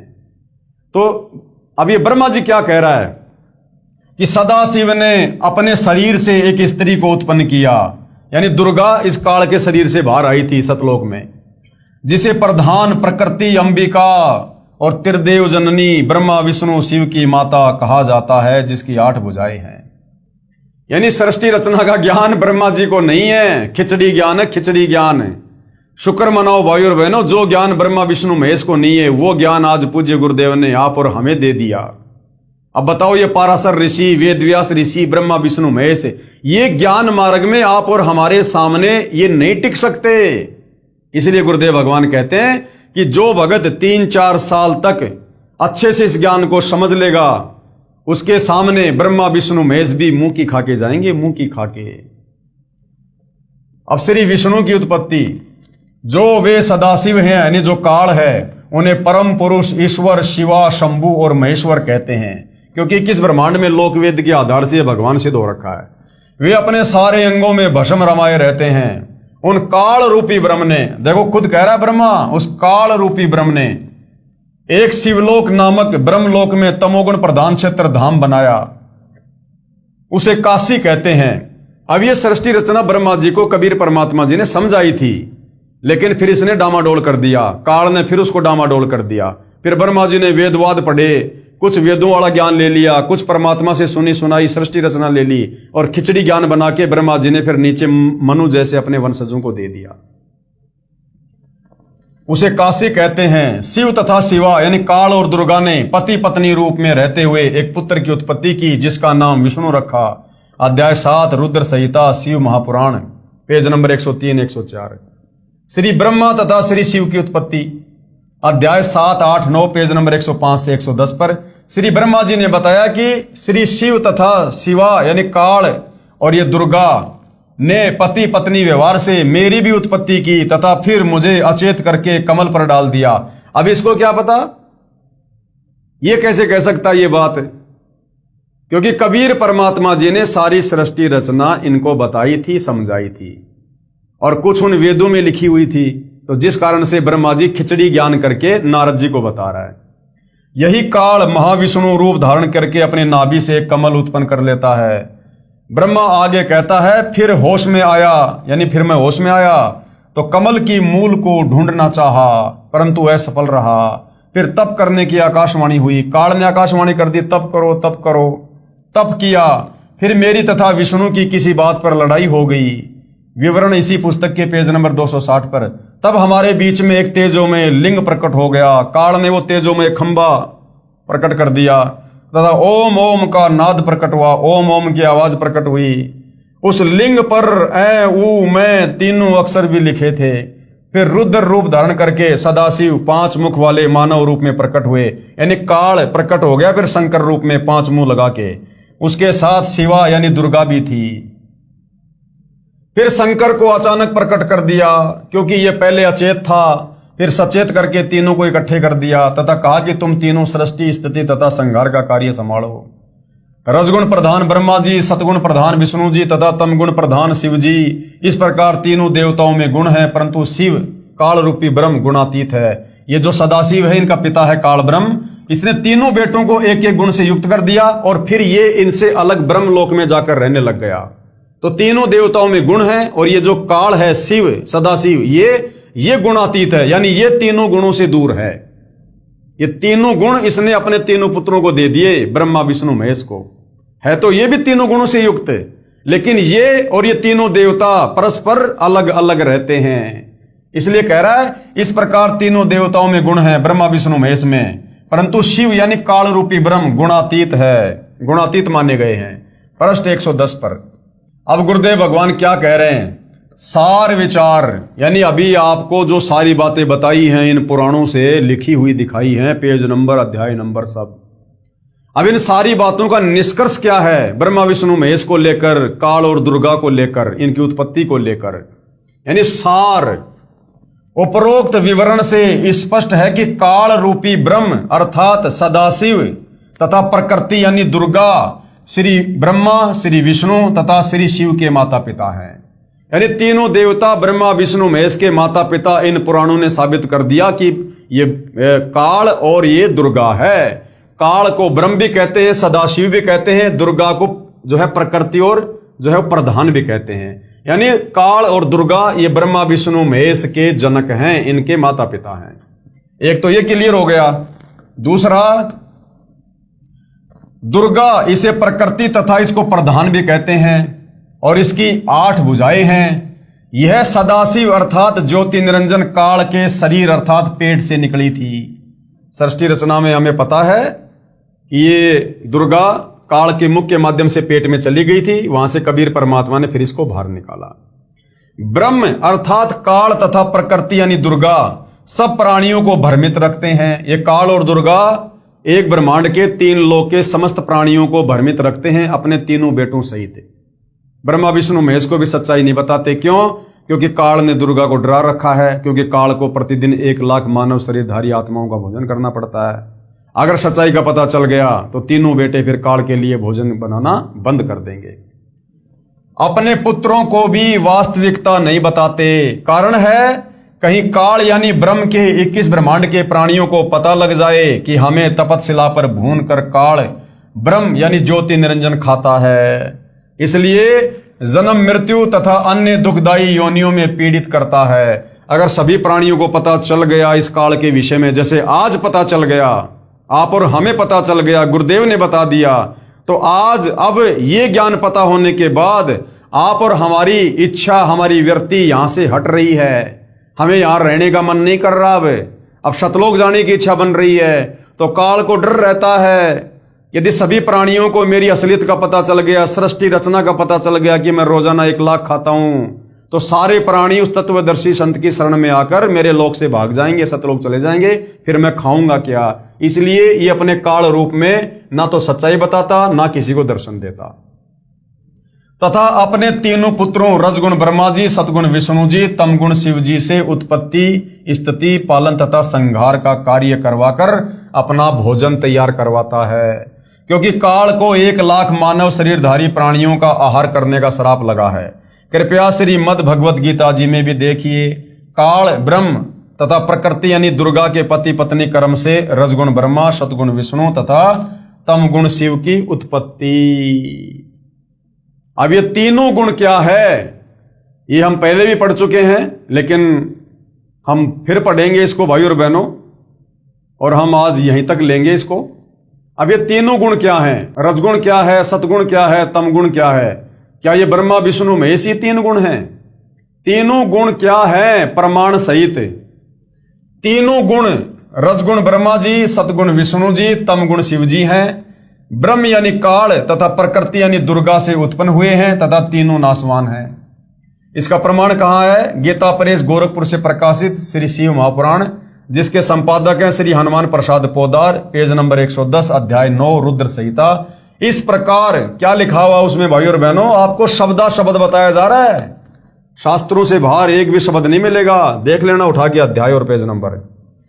इस प्रकार ब्रह्मा विष्णु तथा शिव तीनों देवताओं में गुण हैं, परंतु शिव यानी वो काल ब्रह्म इनका पिता वो गुणातीत कहा गया है। दूसरा प्रमाण गीता प्रेस गोरखपुर से प्रकाशित श्रीमद् देवी भागवत पुराण, जिसके संपादक हैं श्री हनुमान प्रसाद पोदार, चिमनलाल गोस्वामी, तीसरा स्कंद, अध्याय 5, पेज नंबर 123। क्या लिखा है? भगवान विष्णु ने दुर्गा की स्तुति की, कहा मैं विष्णु ब्रह्मा तथा शंकर तुम्हारी कृपा से विद्यमान है। हमारा तो आविर्भाव यानी जन्म होता है तथा तिरोभाव यानी मृत्यु होती है। हम नित्य यानी अविनाशी नहीं हैं। तुम ही नित्य हो, जगत जननी हो, प्रकृति और सनातनी देवी हो। फिर भगवान शंकर ने क्या कहा अपनी माता दुर्गा की स्तुति करते हुए? भगवान शंकर ने कहा, यदि भगवान ब्रह्मा तथा भगवान विष्णु तुम्ही से उत्पन्न हुए हैं, तो उनके बाद उत्पन्न होने वाला मैं तमोगुणी लीला करने वाला शंकर क्या तुम्हारी संतान नहीं हुआ? अर्थात हे मां दुर्गा, मुझे भी उत्पन्न करने वाली तुम ही हो। इस संसार की सृष्टि स्थिति संहार में तुम्हारे गुण सदा सर्वदा हैं। इन्हीं तीनों गुणों से उत्पन्न, रजगुण से ब्रह्मा, सतगुण से विष्णु, तमगुण से शंकर, इन्हीं तीनों गुणों से उत्पन्न हम ब्रह्मा विष्णु तथा शंकर नियम अनुसार कार्य में तत्पर हैं। यानी हम स्वतंत्र नहीं हैं। हमें आपके द्वारा जिस प्रकार से कार्य दिया जाता है हम वही कार्य करते हैं। उपरोक्त यह विवरण केवल हिंदी में अनुवादित श्री देवी महापुराण से है, जिसमें कुछ तथ्यों को छुपाया गया है इन अनुवादकर्ताओं के द्वारा तत्व ज्ञान न होने के कारण। इसलिए यही प्रमाण देखिए श्रीमद् देवी भागवत महापुराण सभाष्टिकम शय मातम्य, खेमराज श्री कृष्णदास प्रकाशन, मुंबई। इसमें संस्कृत सहित हिंदी अनुवाद किया है। तीसरा स्कंद, अध्याय 4, पेज 10, श्लोक 42। अब यहां लिखा भाई और बहनों, अहम ईश्वर है फिल ते प्रभावत्स्वे वै जनी युतान यदा तु नित्या। अब भाई और बहनों ये संस्कृत में लिखा हुआ है। अब आप और हमने क्या लेना देना संस्कृत से? ये संस्कृत जानने वाले झक मरा मरा के रह गए, ये आज तक नहीं समझ पाए। और सतगुरु रामपाल जी ने सिंपल भाषा में सृष्टि रचना को समझाकर ये सारे शास्त्र पुराण ग्रंथ आज आप और हमारी उंगलियों पे पढ़ा दिए, उंगलियों पे रटा दिए गुरुदेव भगवान ने। तो क्या करेंगे हम संस्कृत को पढ़ के? अरे वो कहते हैं ना कि भाई आम खाने से मतलब है या फिर पेड़ गिरने से। तो हमारे को गुरुदेव भगवान ने मोक्ष का मार्ग बता दिया। आज इस वैज्ञानिक युग में परमात्मा ने सर्व धर्म शास्त्रों का सभी भाषाओं में अनुवाद करवा दिया। इन्हीं अनुवादकर्ताओं ने संस्कृत से हिंदी में अनुवाद कर दिया और गुरुदेव भगवान ने हमें समझा दिया। बात हमारे समझ में आ गई। काल के किस ब्रह्मांड से बाहर निकलने का रास्ता मिल गया। अब संस्कृत पढ़ के, अंग्रेजी पढ़ के, जापानी पढ़ के हमने क्या करना? ये संस्कृत पढ़ने वाले ये सर मार मार के रह गए, आज तक नहीं समझ पाए। तो हमने तो मूल वस्तु को पकड़ना भाई और बहनों, संस्कृत से कोई लेना देना नहीं हमने। तो दास तो वैसे आपको बोल के सुना रहा है जैसा लिखा हुआ, बाकी हमें नहीं पता इसका संस्कृत वंस्कृत का। अन्य सुरा सतमख प्रमुखा च नित्या नित्या तमेव जननी प्रकृति पुराणा। हिंदी अनुवाद। हे मात, ब्रह्मा मैं तथा शिव तुम्हारे ही प्रभाव से जन्मवान हैं। विष्णु जी क्या कह रहे हैं अपनी माँ दुर्गा को कि हे माँ दुर्गा, ब्रह्मा मैं यानी विष्णु तथा शिव तुम्हारे प्रभाव से जन्मवान है। हमारा तो आपसे जन्म हुआ है। हम नित्य नहीं है अर्थात अविनाशी नहीं है। फिर अन्य इंद्रादि दूसरे देवता किस प्रकार नित्य हो सकते हैं जब हम तीनों प्रधान देवता ब्रह्मा विष्णु महेश ही जन्म और मृत्यु में हैं? तो फिर ये इंद्र और ये अन्य 33 करोड़ देवी देवता कहां से ये अविनाशी होंगे? ये भी जन्म और मरण में है। तुम ही अविनाशी हो जितना विष्णु जी को ज्ञान है, प्रकृति तथा सनातनी देवी हो। आगे पेज नंबर 11-12 अध्याय 5 श्लोक 8। यदि दया धर्मना नय सदा अंबिके कथ अहम विहित च तमोगुण कमल जय रजोगुण संभव सुविहित किमु शतोगुण हरि। अब गुरुदेव भगवान ने बार बार बोल के आप और हमारे को तोते की तरह रटा दिया। गुरुदेव भगवान से सुन सुन के हम भी गुरुदेव भगवान की तरह बोलने लग गए। कीट न जाने भृंग को यो गुरु कर ले आप समान। यदि दया द्रमना नय सदा अंबिके कथ अहम विहित च तमोगुण कमल जस्य रजोगुण संभव सुविहित किम शतोगुण हरि। अब अनुवाद से मतलब है जो गुरुदेव भगवान ने किया है कति काटे का। भगवान शंकर बोले हे मात, यदि हमारे ऊपर आप दया युक्त हो। अब शंकर क्या कह रहा है दुर्गा से, हे मां यदि आप हमारे से इतना लाड प्यार करती हो तो मेरे को तमोगुणी क्यों बना दिया? मेरे को ऐसे भयंकर काम में क्यों लगा दिया, घटिया काम में क्यों लगा दिया जो लोगों को मार मार के मैं पता नहीं कहां जा रहे हैं। हे मात, यदि हमारे ऊपर आप दया युक्त हो तो मुझे तमोगुण क्यों बनाया? और कमल से उत्पन्न ब्रह्मा को रजोगुण किस लिए बनाया? तथा विष्णु को शतगुण क्यों बनाया? अर्थात जीवों के जन्म मरण रूपी दुष्कर्म में क्यों लगाया? तो भैया वो दुर्गा है, वो सगी नहीं है। उसको भैया अपने पति काल का आदेश पालन करना पड़ता है। काल ने सबकी गर्दन दबा रखी है। यहां पर अपन सबको शतलोक से गुमराह करके ले आया और यहां अपने जाल में फंसा लिया। अब जैसा काल कहेगा वैसा ही करना पड़ेगा। कब तक? जब तक हमें तत्वदर्शी संत नहीं मिलेगा जिसके आगे ये काल भी थर थर कांपता है। श्लोक 12। रमये से स्वपति पुरुष सदा तवै गति न ही विह विदम शिवे। अपने पति पुरुष अर्थात काल भगवान के साथ सदा भोग विलास करती रहती हो। आपकी गति को कोई नहीं जानता। खुद कह रहे हैं भाई और बहनों ब्रह्मा विष्णु महेश। अब बताओ, अब और किसी की माने ना माने लेकिन अपने माँ और अपने बाप के बारे में खुद ब्रह्मा विष्णु महेश कह रहे हैं तो फिर मानना पड़ेगा। अब गुरुदेव भगवान निष्कर्ष दे रहे हैं। निष्कर्ष जो लोग ब्रह्मा विष्णु महेश की भक्ति तक सीमित है ना, उससे ऊपर किसी को मानते नहीं। जिनके विषय में गीता अध्याय 7 श्लोक 12 से 15 में खुद ये काल कह रहा है ब्रह्मा विष्णु महेश का पिता कि जिनकी बुद्धि ब्रह्मा विष्णु महेश तक सीमित है, यानी जो केवल ब्रह्मा विष्णु महेश की पूजा करते हैं, उससे ऊपर नहीं करते किसी की।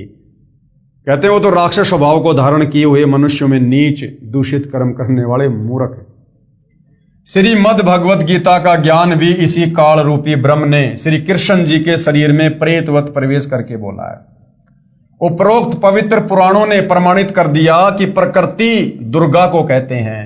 गीता अध्याय 14 श्लोक नंबर 3, 4 और 5 इसमें प्रकृति शब्द है। तो ये जो प्रकृति है ये दुर्गा को कहते हैं। इन पुराणों से क्लियर हो गया। तथा सदाशिव अर्थात काल रूपी ब्रह्म तथा प्रकृति से रजगुण ब्रह्मा जी, सतगुण विष्णु जी तथा तमगुण शिव जी की उत्पत्ति पति पत्नी व्यवहार से हुई है। ये तीनों देवता आसमान से नहीं टपके, ये प्रकट नहीं हुए। काल और दुर्गा ने मैथुन क्रिया करके, सेक्स करके, शारीरिक संबंध से, पति पत्नी व्यवहार से तीनों पुत्रों को एक एक गुण से युक्त करके उत्पन्न किया है, जन्म दिया है दुर्गा ने। इसी की साक्षी श्रीमद् भगवत गीता जी भी है। श्री गीता जी सर्व शास्त्रों का सार है, इसलिए इसमें संक्षिप्त विवरण सांकेतिक शब्दों में कोड वर्ड में है जिसे तत्वदर्शी संत ही समझा सकता है। गीता अध्याय 4 श्लोक 34 काल कह रहा है कि भैया इस सृष्टि रचना का आदि और अंत मैं भी नहीं जानता, ये तो तुझे कोई तत्वदर्शी संत बताएगा। अब तत्वदर्शी संत कौन? स्वयं कबीर भगवान। अब कृपया प्रवेश करें पवित्र श्रीमद् भगवत गीता जी में।